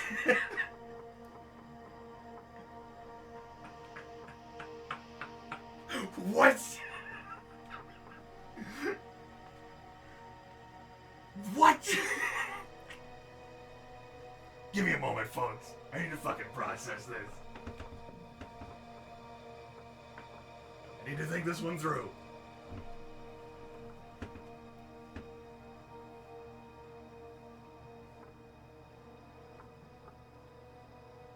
Okay.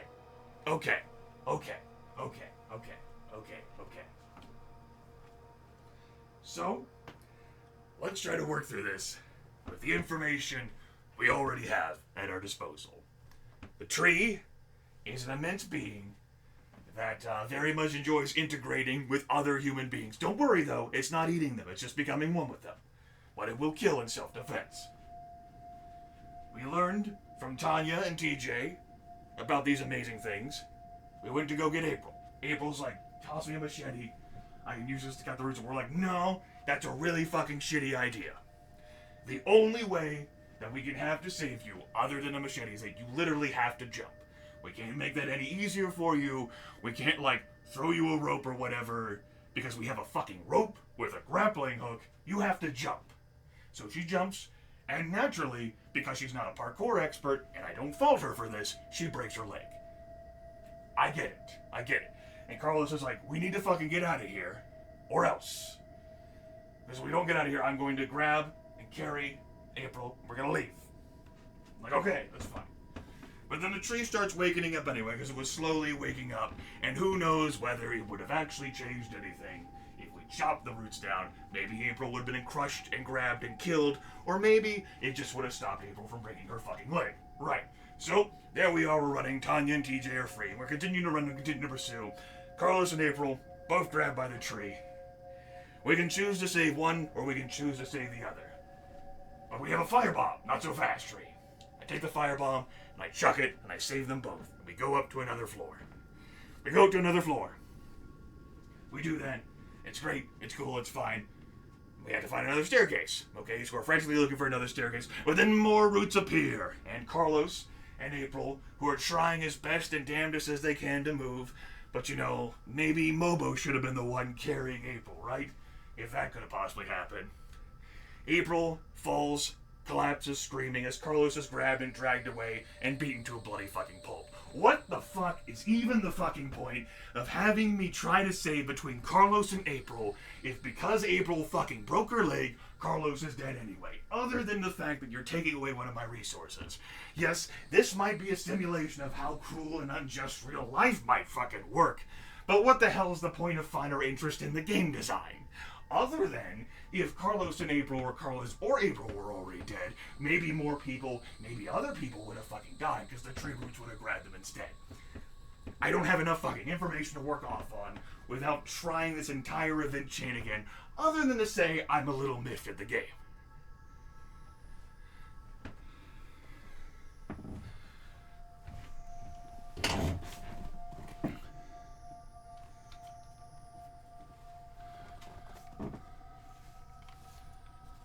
And it's not exactly like this was an optional area anyway, because in order for us to get more information to further the plot and progress, we needed to come down here, which would have given us the information that we sought. At least as far as we're aware.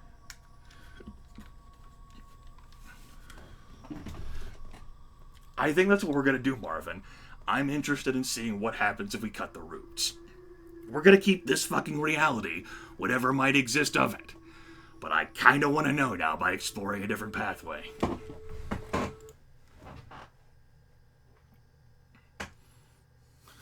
Lex Doties is totally lost his mind now in indie game dev logic. It's April's body as she screams the sight of the dismembered body of her husband.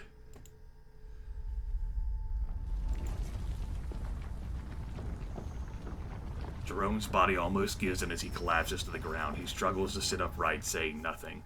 He just looks at you with desperation and shakes his head. Now, another thing I'm wondering too is that it's quite possible that we would not have Mobo or a Bertrand in the party. And Fang, I think, is kind of like a requirement for the party. But he really, of course, didn't have much speaking anyway. I wonder if Carlos and April are kind of targeted here primarily no matter what, and we can't enlist the aid of the others to do something like help carry April. Because the game is not designed with those people in mind to actually be around to help you.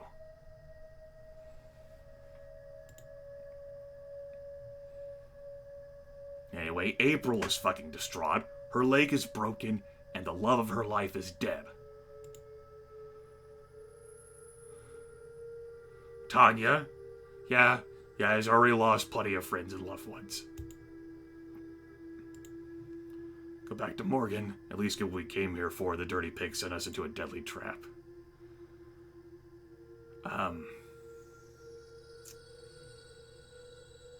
You don't really seem to like Morgan. He was so secret about this mission, he gave us no info and sent us into certain death, and for what?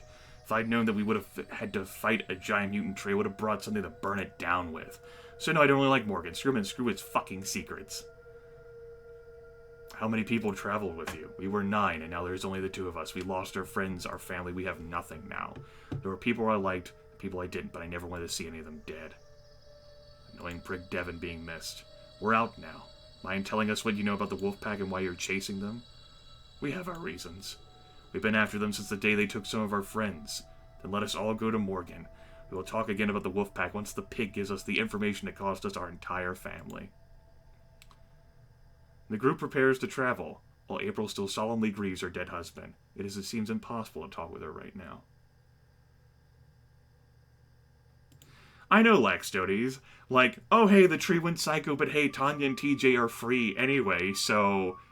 Like, it's as if, like, any choices that I would have made involving, like, what I was gonna do with Tanya and TJ didn't really fucking matter, because as soon as the tree went fucking ballistic, they were gonna be released anyway.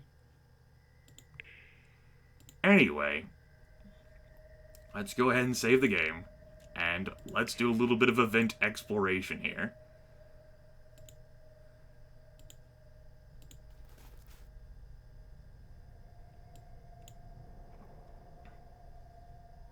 I kind of want to test out only one variable right now. But we'll try and replicate things.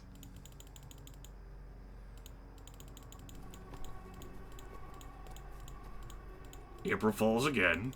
Uh-huh. We're going to save her.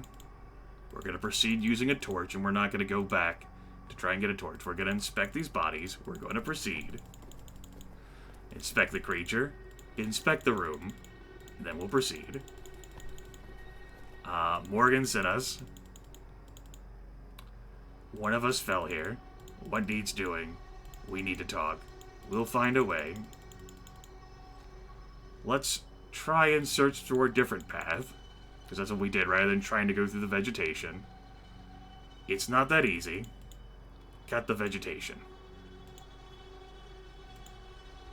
The room instantly reacts around you, and the people merged with the tree begin to twitch and writhe in deep pain. Things are not looking good. April finally reappears and jumps on a rock near you. From there, she's able to easily descend and rejoin everyone. My god, I really missed you guys. But now the tree is kind of super active right now. We should try to save them, though. Place is falling apart. We have to get out of here. Let's go. Tanya and TJ get freed. With April is trapped by roots. Carlos tries to help her. And so they both get trapped. So I can throw a firebomb to save them. But when you look back, you see Eve on the ground with a root grasping her leg. The plant seems deeply enraged. You see April and Carlos immediately running to help. Hold on, Eva, I'll save you. April manages to cut the vine that was holding Eva, but she gets caught herself by other roots. Carlos furiously attacks the vegetation around April, trying to set her free. But it is too late. Carlos is unable to fight them all off and is forced to witness all those green tentacles crush the life out of his beloved wife as if she were nothing.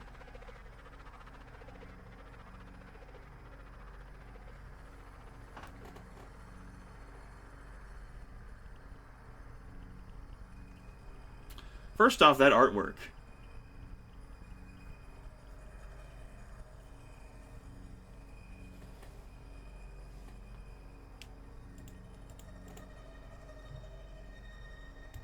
So, we're going to try and drag Carlos away. But now April is dead.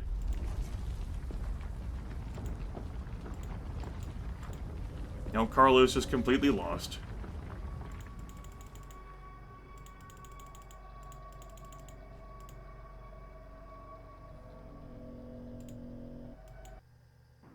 Okay, so now April is the one who's dead.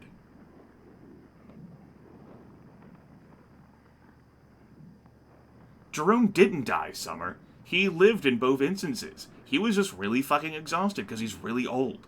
Jerome didn't die. This is what you get when you try to watch me and study simultaneously.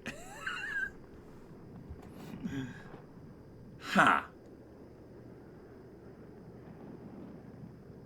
Now he's just old. Okay, so let's work through this one, folks. Perhaps so, Laxotes. Perhaps we might try that. So, in this incarnation, we tossed April the machete. It's the only thing that changed. April cuts through the trees, which does awaken and anger the tree, but she gets down to us with both functioning legs.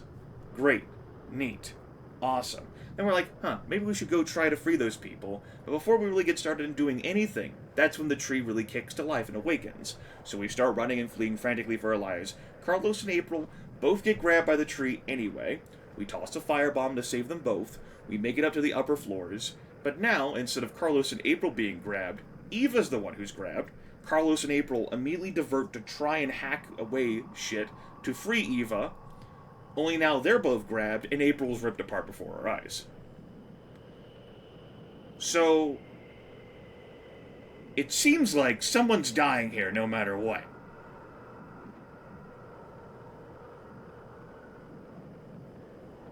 Maybe, Marvin. Or maybe I don't have the right button unlocked due to like an insufficient skill in one place or another that would be the savior for everything. Also, my stealth score, holy shit. Okay. We're gonna load again. We're gonna try out a new plan.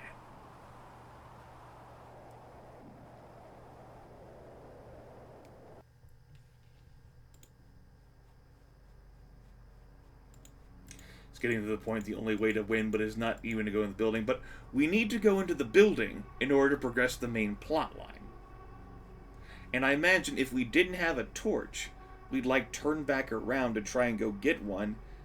But Carlos might just fucking... I guess we'll... You know what? What the hell? We'll see that. What if we just try and just fucking leave? Will Carlos stay? What if we just leave and then come back? Will they both be dead? I guess we'll learn. I'm kind of interested, rather than progressing the game, in exploring the various nuances and pathways of this.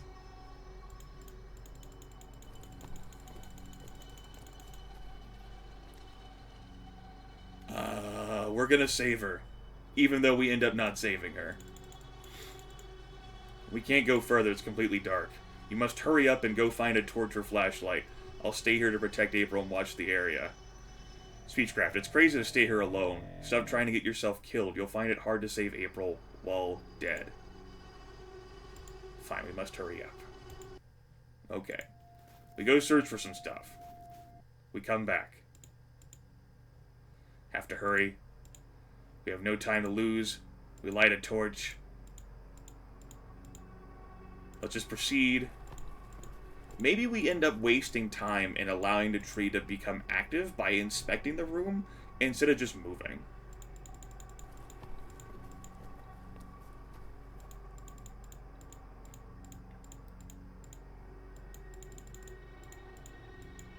So we'll stop chatting. Alright, maybe we'll try to advance carefully.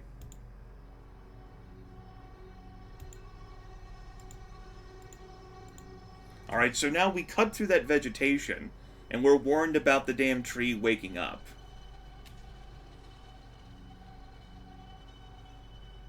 Okay, do that. Just go ahead and cut it. Let's get out of here. They have no chance of survival, you know we're condemning them to death. We should think about ourselves before worrying about some strangers who mean nothing to us. Are you sure you want to leave them here? Okay, so that conversation doesn't fucking matter. Tanya and TJ are freed anyway. I throw a firebomb. And April is ripped apart.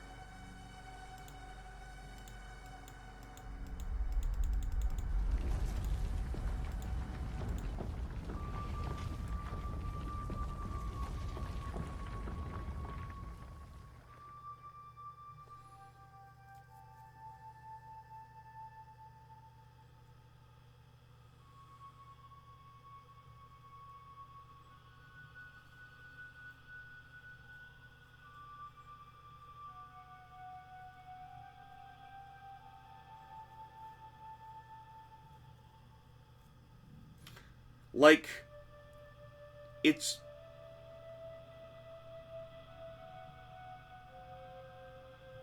I suppose I could suss out and accept the fact that April's broken leg has a consequence by having someone die. You know, that's reasonable, okay? Like, April's leg is broken. Like, alright, fine. Someone's gotta die for that. As cruel as that can be, okay. I can build a rationalization for that one. But no matter what it seems, unless I don't have the right answer choice unlocked here, someone's dying. If April leg is broken, it's Carlos who dies. If April leg is not broken, it's April who dies. So I suppose the choice would end up being, do I want to have April alive with a broken leg, or Carlos alive without a will to live?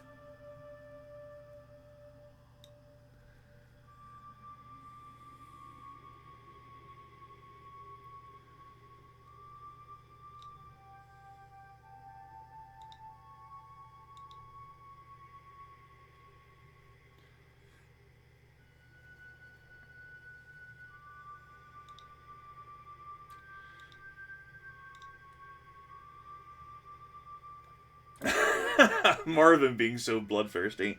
Yeah, it's not about, like, choice and consequences, but, like, thinking about choices, it seems. Take Carlos, man, without a will can live would be useful. Just, I don't know, this event rubs me the wrong way.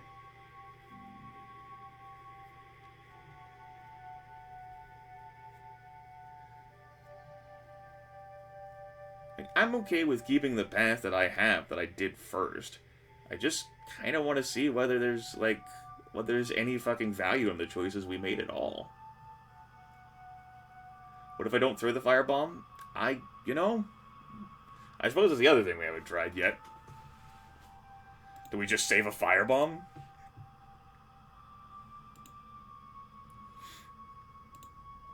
They might both die, but we can find out together, everyone.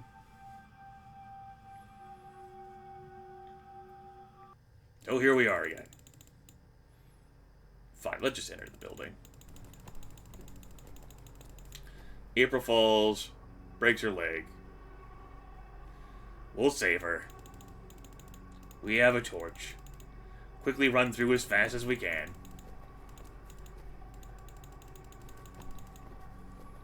Morgan sent us. What needs doing? We'll find a way. Let's search for a different path. Take some time. The tree is dangerous. All those buttons just lead to the same exact fucking dialogue. Either me saying, okay, it's dangerous, or don't do that, you know, or some shit.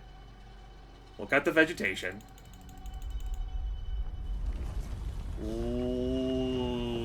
Let's get out of here. We're going to run to help April. In the meantime, Demetra and Jerome run to help Carlos. Oh, how about that? All of the team is actually working together to deal with these things. I hope all the team is around to help us deal with the next things.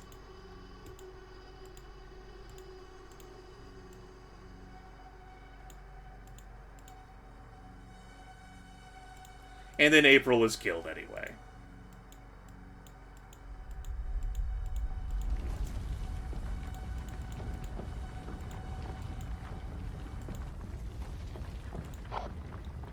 A firebomb made it angry, now you will survive.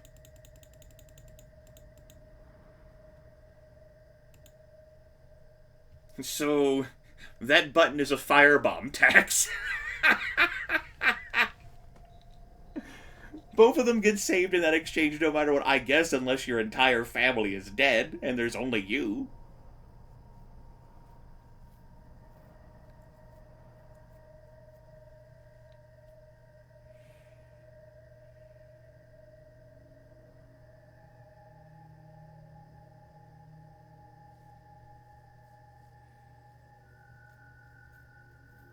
Kill my family. I can't just easily kill the family. I'd have to get into so many fights, Marvin. I can't just, like, walk up. This isn't Oregon Trail, Marvin. Can't just go up to them and shoot them in the head.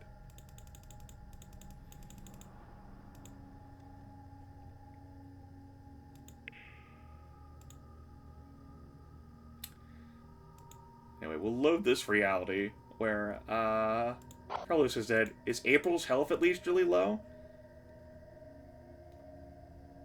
Are you fucking kidding me? In this reality, April has a broken leg. In this reality, April has full health. Will we even talk about the fact that she has a broken leg now? Will that even come up? Because I would expect that to be reflected mechanically there. Then again, what the hell do I know? Carlos just immediately and instantaneously evaporated anyway, so it might just be covered in events how the fact that she has a leg broken. Alright, Chad. I'm gonna kick this choice to you. Just walk it off. I'm gonna create a poll. Hopefully you folks actually see this poll. Who dies? April? Carlos? April. I'll give you 2 minutes on that. Oh, boy.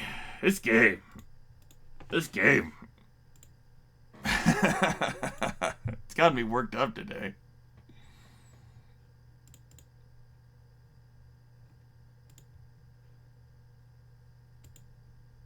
What the fuck? We might not be playing this for another 2 hours, everyone. Oh, shit.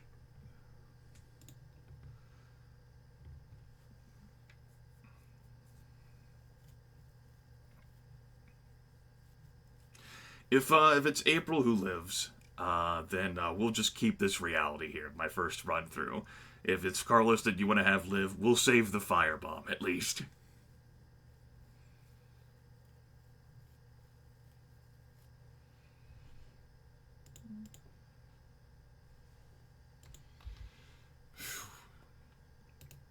I guess I'm looking forward to this game working me up even more. Shit. It's gonna be great.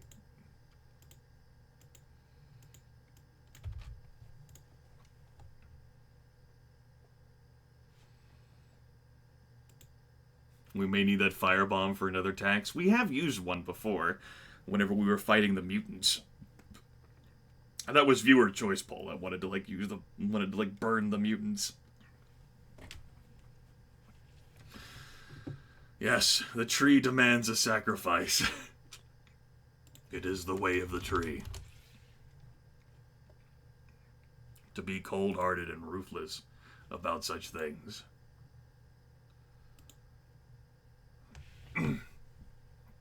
Alright, looks like the poll has come to an end. Who dies?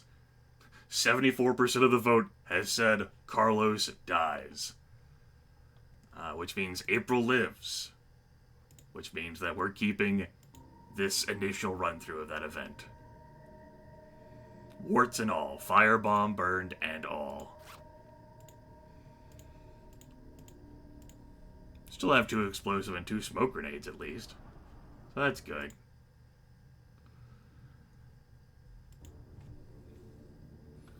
Perhaps so, Marvin. So what did the tree give us? Plot progression? Yes. In a manner of speaking, that's what it gives us. Plot progression.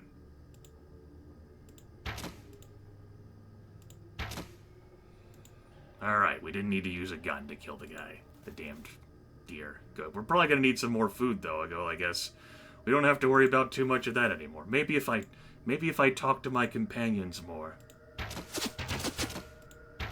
Nope. Jerome got 9 damages. No, Jerome, I'm sorry. I failed you. Jerome, buddy. Friend. Anyway, let's actually just head back to Ammo Nation here. Hey, boss, can I bother you a moment? Guess you don't have to worry about Carlos anymore and arguing with him. What's up? Well, that's harder than I thought. Just wanted to thank you and the other people in this family. Yeah, I guess that includes that Carlos guy, too. Ooh.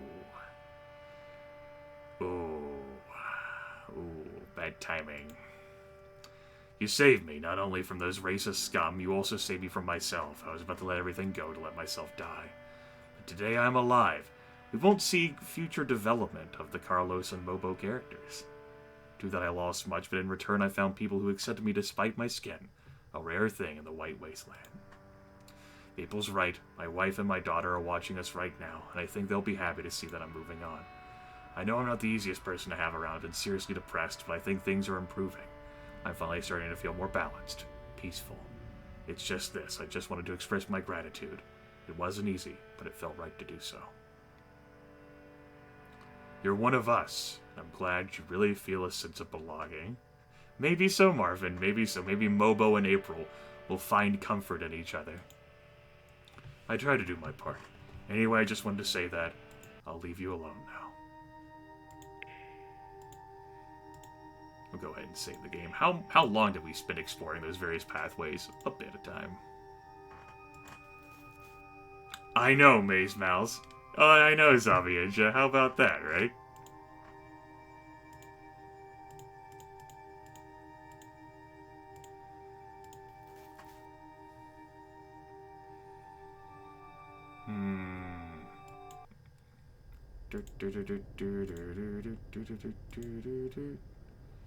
This is not exactly the stream where I went to go, but we're here now.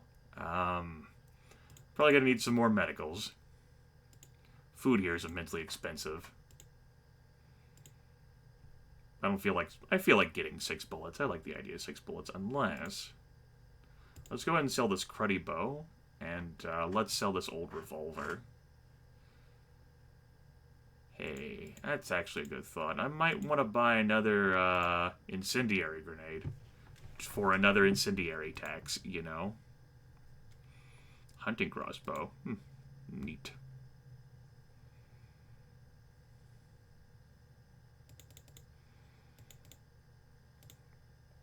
Okay. That looks like a good deal to me, boss.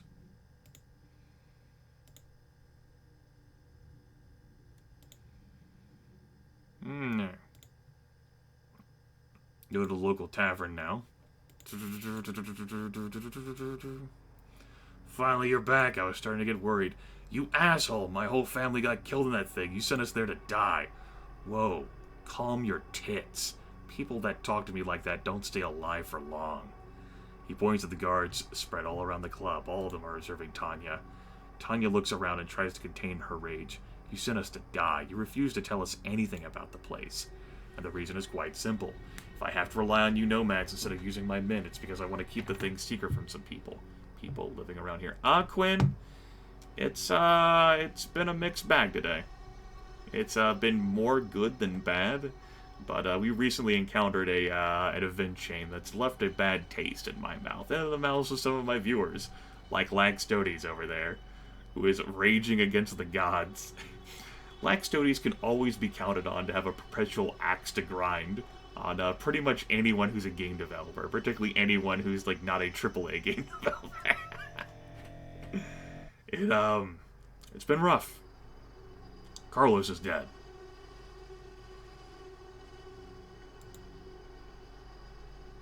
So had it been possible to say more about the job, I wouldn't have needed you for the job. No job, no reward, no info for you. Better appreciate that. Tanya turns to you. You talk with this idiot, otherwise things will end badly. So, will you tell me what happened in there? The tree can partially move and defend itself. It killed your team, and then proceeded to absorb the body. Everyone you sent in there got killed by the tree. It appears to be some kind of mutant that can move its roots and absorb people into itself.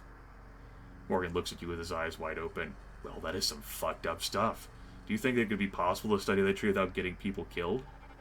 The tree itself is immobile. Maybe. The tree is dangerous, but your men provoked a reaction from it. It also depends on what kind of studies you want to do. The kind that will allow me to know how the hell that thing got so big. I mean, you saw that thing? If there's any chance to replicate that growth in other plants, someone could produce a lot of food doing so.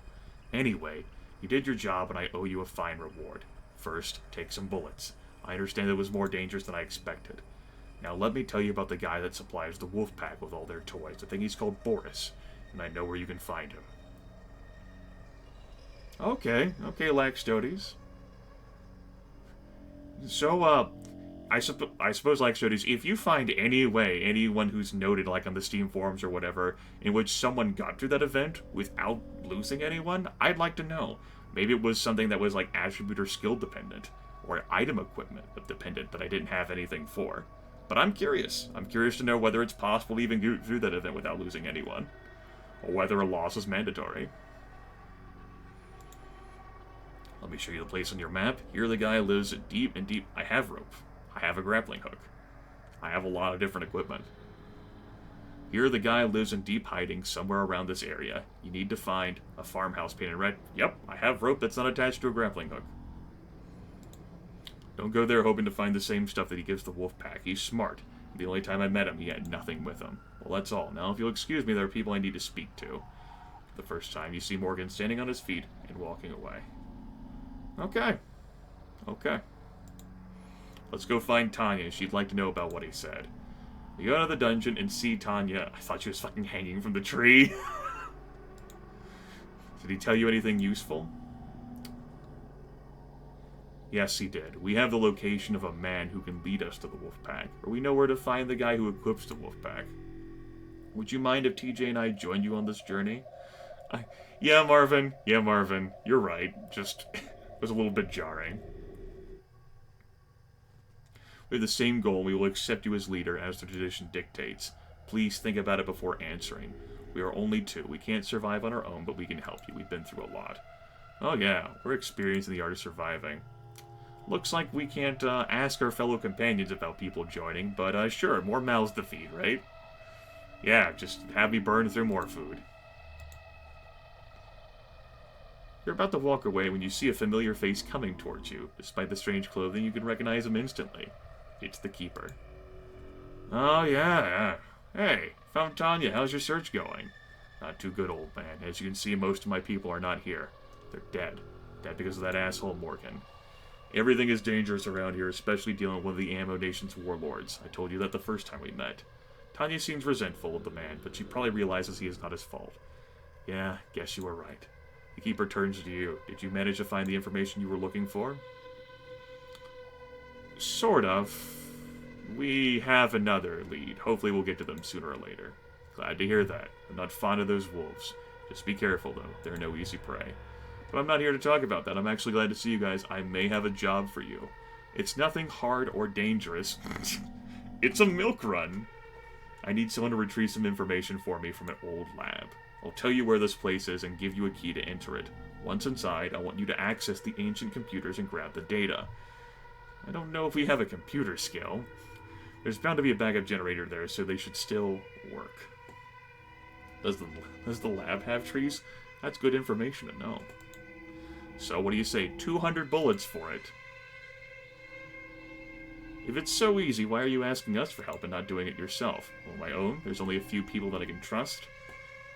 Everything is risky when I'm doing it alone. Okay, count us in. Show us on the doll where the place is. Need you to access the data inside and find the locations of other laboratories or facilities related to it. Anything you can find, just write everything down and bring it back to me. Good luck. Okay. Good luck indeed. Whew.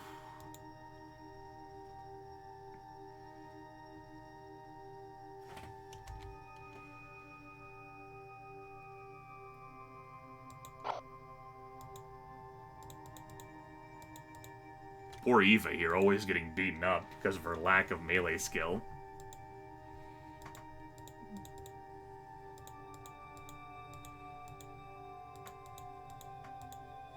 Anyway, I haven't spent too much time talking to these folks, I guess in part now because I don't want to get too attached to them because they might be stolen from us again.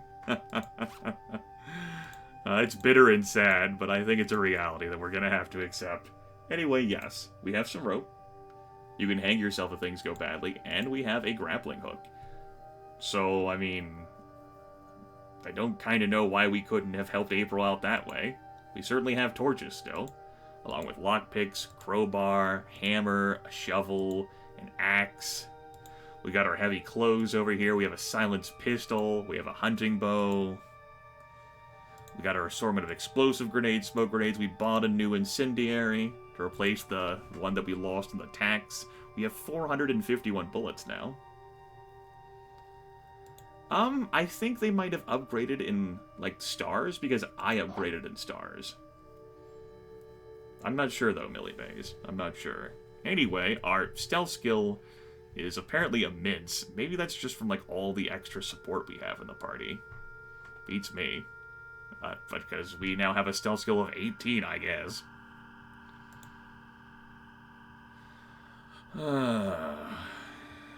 Kind of don't know what we should continue to increase. Probably speechcraft is high enough for now. I like the idea of increasing some different stuff, though. How about exploration? Maybe we could have found a better path. And because we keep running out of food, I think it's probably good if we are a better hunter. So we'll upgrade that as well.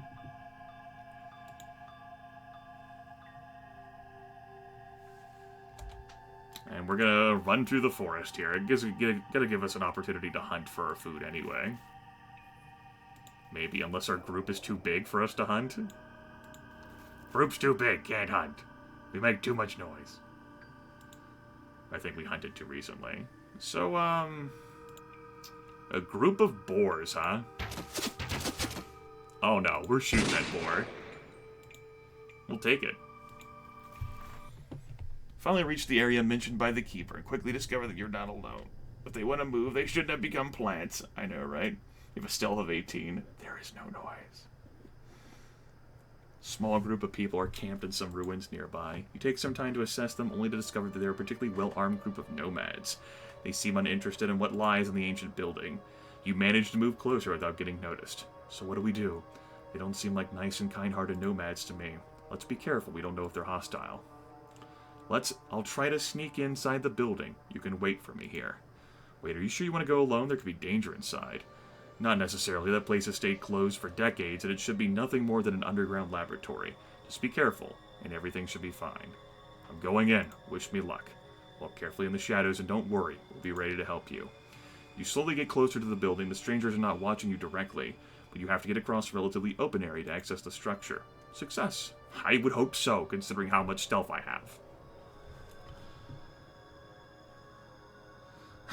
That's right, Shaman. I've played role-playing games before. I know, right, Zombie? Let's go inside, then. You can finally access the building's underground section and its dark, dusty corridors. It only takes a couple of minutes to find the heavy metal door the Keeper told you about. It seems that many tried to get to the other side, but it was too sturdy to be opened by any nomads. You grab the Keeper's key and slide it in. It's a little ruined after all this time, but it still works. The room you enter is full of dust, but it seems relatively untouched by the passage of time. There are a few computers around the room, and you spend some time trying to turn one of them on. Then you push a button and finally see one of the screens lighting up. While you wait for the loading sign to go away, you notice a small handwritten book by the screen. It seems to be a diary. Leave the place even if you don't have what you came for. Let's read the diary. You grab the old diary and open it. It's old and full of dust, and most of the notes scribbled inside are nothing but strange drawings with numbers. Okay. Let's go in chronological order.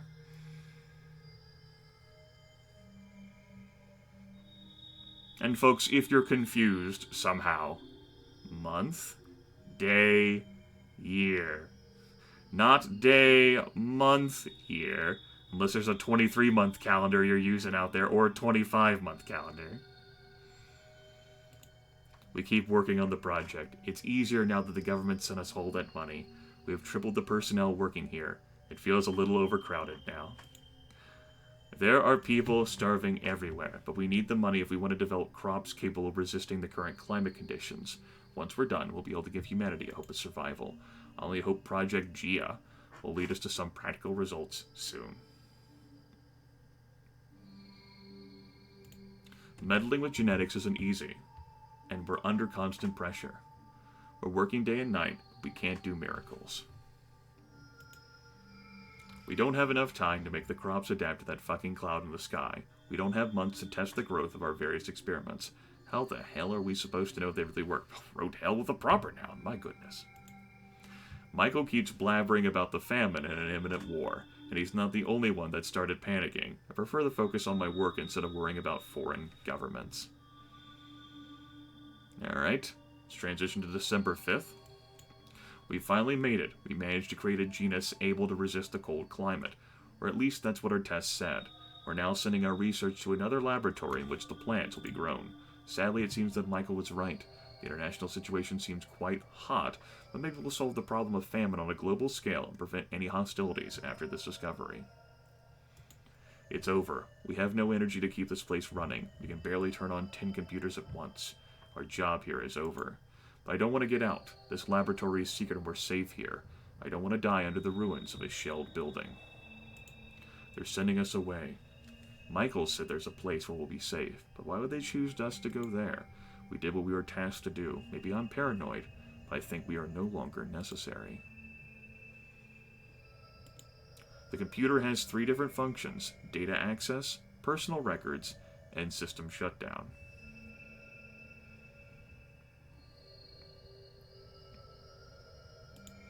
The writings on the screen change to show the presence of 3 different records. Let's read the first record.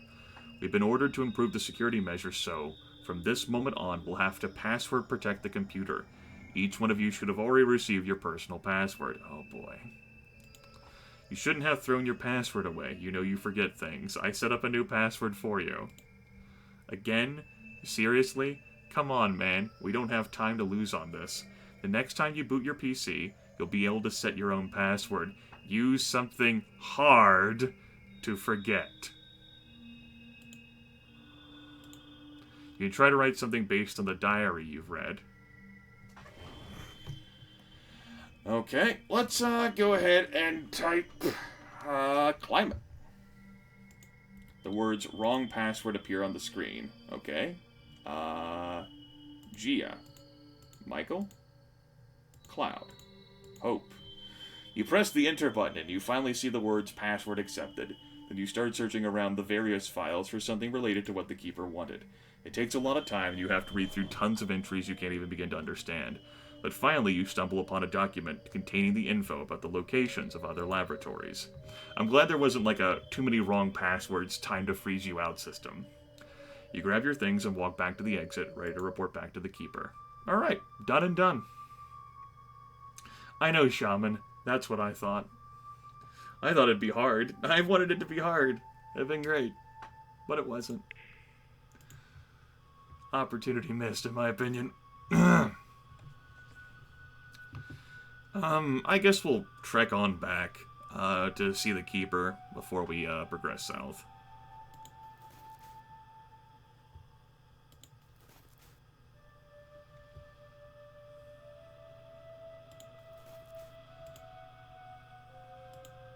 Small pack of wolves. We'll kill them. And we'll shoot that wolf charging us, because we're not gonna fuck around, buddy.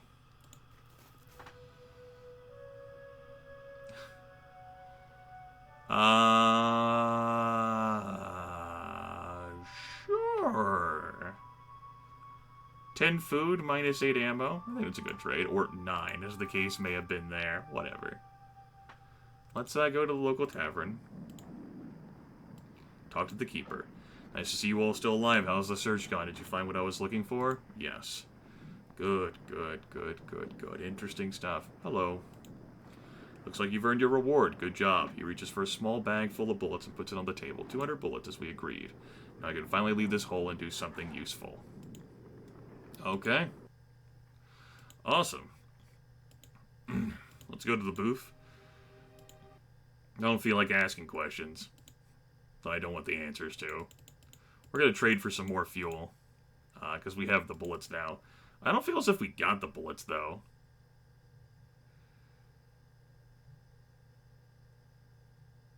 That's odd. It said we were going to get 200 bullets for that. Do you actually see any bullets there? Because we certainly had that many bullets after our trade with the nomads outside.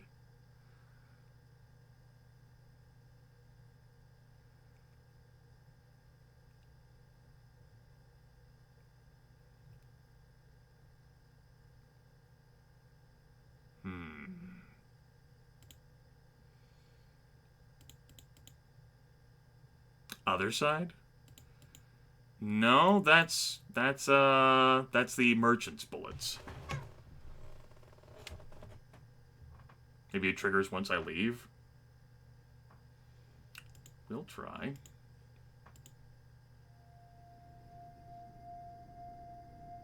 No. He might have given us, and I just forgot, like, the sack of 200 bullets before we went and did the job, but that would have been stupid. I don't think the keeper would have trusted us like that. Hold on, let's see. We're actually going to save over the reality where, the horrid event that transpired. Let's load back here. Right, we had 449 bullets. Loading back here at 451. Loading here was 127. So if I blow through all this text,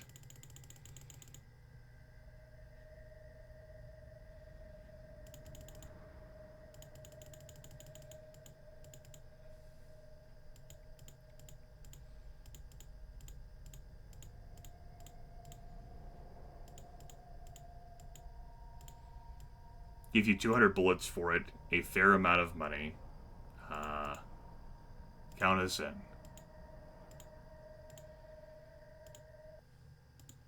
So now we have 427 bullets. What if I don't accept the job? I said, what if I don't accept the job? Oops, that's not what I meant to click. Let's load this one. My bad. Important information to have, everyone.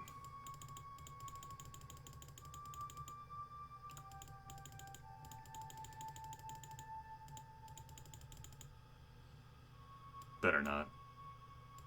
Good luck.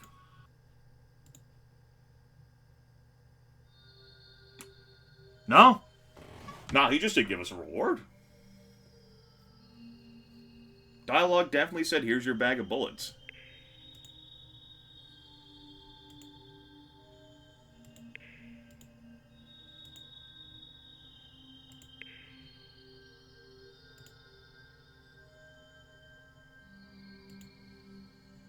Alright, let's walk back. Maybe it was just a bug. I feel as if something has happened there before in this game. This playthrough where I was supposed to get bullets and didn't.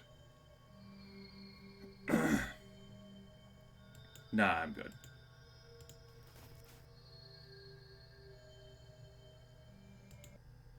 We've not seen that from this game.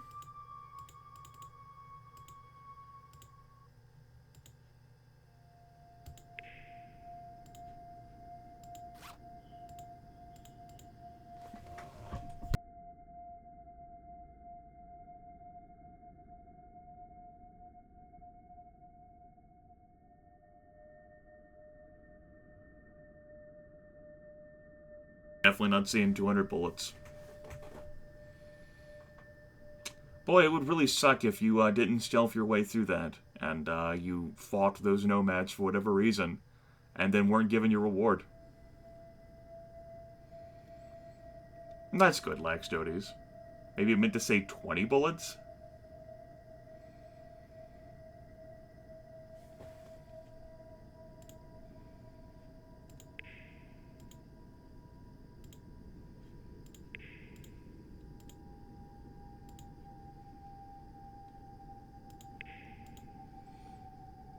I mean, we have fewer bullets. We have fewer bullets. Like, this is the point, at this point, where we just, like, walked back from there.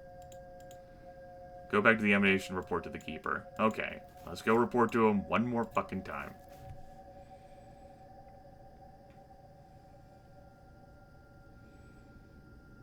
Because I don't appreciate the game saying, hey, 200 bullets in multiple instances, and seeing a distinct lack of 200 bullets.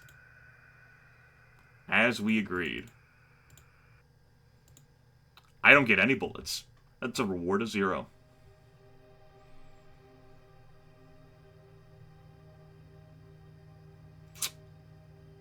Welp.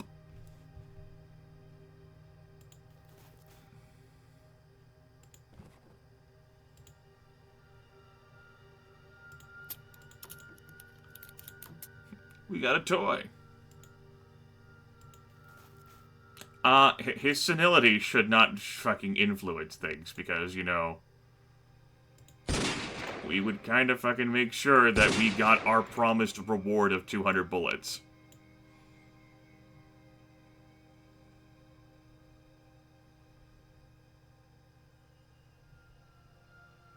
I'm really annoyed about the game now.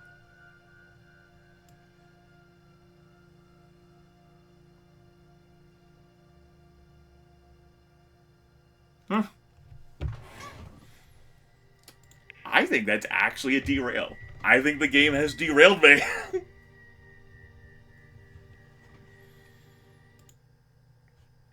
So, I suppose it's worth noting right now, while I'm derailed here, let me see if I can find the tweet that the reluctant sage of of uh, of ICY, Getter77, sent to me.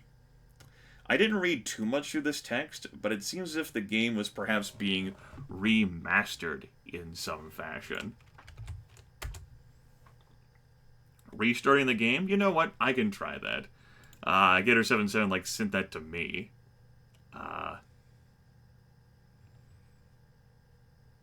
Although, no, actually, it fucking beats me. It's like there's like a difference between like ICY and ICY because it's like a different style game. Hell if I know. Beats me. Should turn ICY into a game instead of a visual novel with some crappy gameplay built around the story. And apparently some new videos will be released in February with a detailed overview of improvements and an explanation of what happened, and it'll feature a much deeper combat system. Something to that effect. I didn't read much beyond that page, but maybe some of you folks want to go studying and looking into the game. Yeah, no, I didn't get my bullets. Well, anyway, we'll go ahead and restart the game. I'll go ahead and ring-ding-ding it back up. And yes, there's an announcement in recent news for ICY. ICY Remastered Edition. We'll read that in a bit. I just want to see if I get my bullets back first.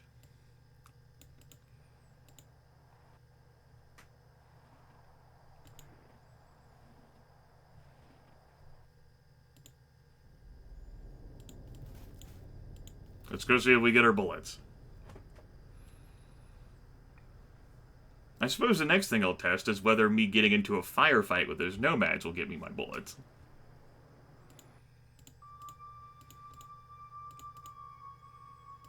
$200 bullets as we agreed.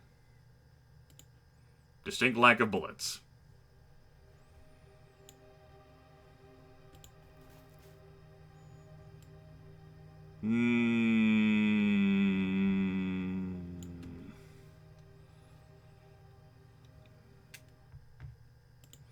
We're dreaming. I don't even care. I just want to see if I can be visiting a location, get my damn bullets to appear.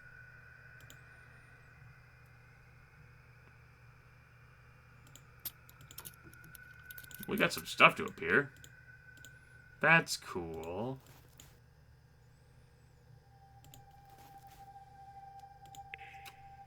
Okay. Yeah, being cheated out of what would effectively, like, you know, like I have 400 bullets, an extra 200 bullets. That's a pretty substantial increase. You know? That's plus 50% of my current wealth. And I feel as if there was an event earlier in the game where I was supposed to get bullets and didn't, and I just fucking, like, I blew past it. I was like, bah, must have been just me. But now, after directly seeing that, and combined with that event, I'm embittered a little bit. That's enough of a game ender for me right there. Even if the game is easy to continue playing for the rest of its own on story difficulty, the fact that that transpired just makes me not want to play the game anymore.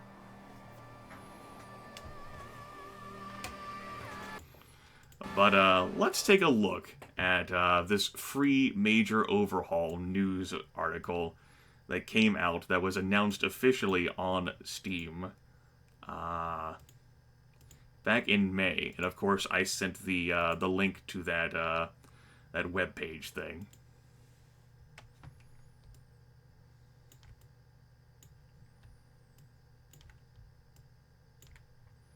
Let's see if this will work right. Okay, yeah, that'll be fine.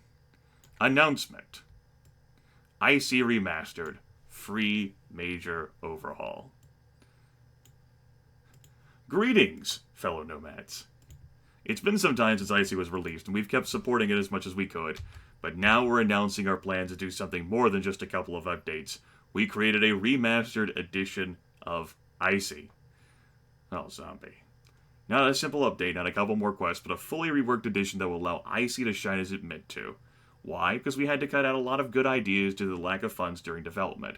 We also paid for a lack of experience. IC is not a bad game, but there's a lot of room for all kinds of improvements, and we want our first game to be as special as when we first imagined it. Why now? Because we've had the luck to meet investors believe in us and our projects, win before the end of the year, which didn't happen. They're aiming for February, it seems. How? We'll completely rework IC's gameplay to offer a better and deeper survival challenge. We will also improve the game's narrative following the feedbacks we got over the last months. It won't just be a slightly improved game. It'll be like playing a brand new one that happens to use IC's plot, which will also be improved and expanded. Anyone already in possession of IC on Steam will receive the remastered edition for free, because you people are the ones we have to thank for the fact that Inner Void is still reality. Anyone interested in playing the old IC will still be able to access it, but we will not support it after the release of the remastered edition. The travel system's going to be changed. Hunting and scavenging systems are going to be reworked to be more varied and offer a more interesting challenge. Combat will be completely overhauled. Inventory is going to be reworked, allowing the player not only to craft items, but also to manage the equipment of the whole party. We will add more quests and improve the main storyline, especially the final part, which was a little too rushed. The player will have more time to know Tanya, TJ, and Genevieve. Almost makes me feel as if we weren't that far from finishing the fucking main storyline, folks. Like, hell, it might just end, like, once you find the wolf pack and get your friends. And this list is only about the major changes and additions. We're already working on the game.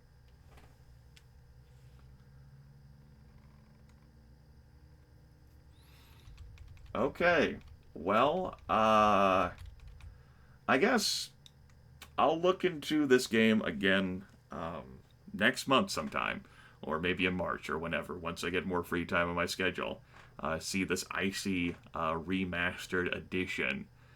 I'm not gonna just play it until I'm burnt out on it, a bit like how I played Sanctuary RPG, but then there was a black edition that I never felt like playing because of all the bullshit that we encountered in, like, the basic Sanctuary RPG. Especially that final boss fight, which was absolute trash. Just nothing but fucking tedium in that damn game there at the end. But okay. That's been another good hard look at IC, where I devoted a block to it, and we're not fleshing out this entire time block. I don't think it's a matter of just being a feather and a sore throat either. I don't think this game as it exists is worth me continuing the time on it. We'll wait to see what happens with this remastered edition, and give the game another hard look. It'll probably mean that we have to start over, unfortunately, but, maybe we'll have an opportunity to save both Carlos and April, and burn some more heretics and mutants. No, Marvin. This broadcast is done, as much as you might dream, as much as you might fantasize. Don't be one of those fucking not sycophants, one of those, greedy little parasites, Marvin, who keeps wanting to suck things out of people, despite their poor health. Don't be that, Marvin. Don't be that guy. I like you better than that. Is there anyone who's playing an interesting game that I can kind of, direct you to on Beam right now? Is there anyone who might be interesting or enjoying or entertainable? I don't think so. It doesn't look like it. Glitchy is playing trash, playing H1Z1, which is not an entertaining game for me to point at anyone. I can't really direct you towards anyone else. So, no raid here, I don't think. Tomorrow, of course, we are going to be engaging in Oregon Trail. And so that will be an exciting adventure, I hope. I should be in better condition there, I'm reckoning. I'll communicate with you all at a future time.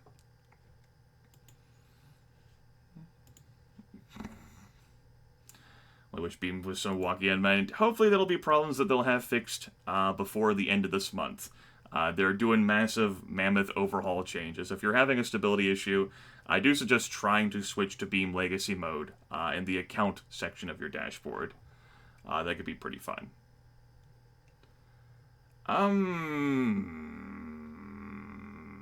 was looking at the list to see if there was someone else I ended up missing. But no, there's no one around I can personally vouch for their quality who's playing a game that I find enjoyable. Also, Steam, thank you for letting me know there's another fucking update. So I might end up hosting people, but no official raid. I don't think so. Good night, Rocket Bear. Take care. Gotta fucking lay down. Gotta fucking lay down. Right off into the sunset.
Oh, oops, recording still going.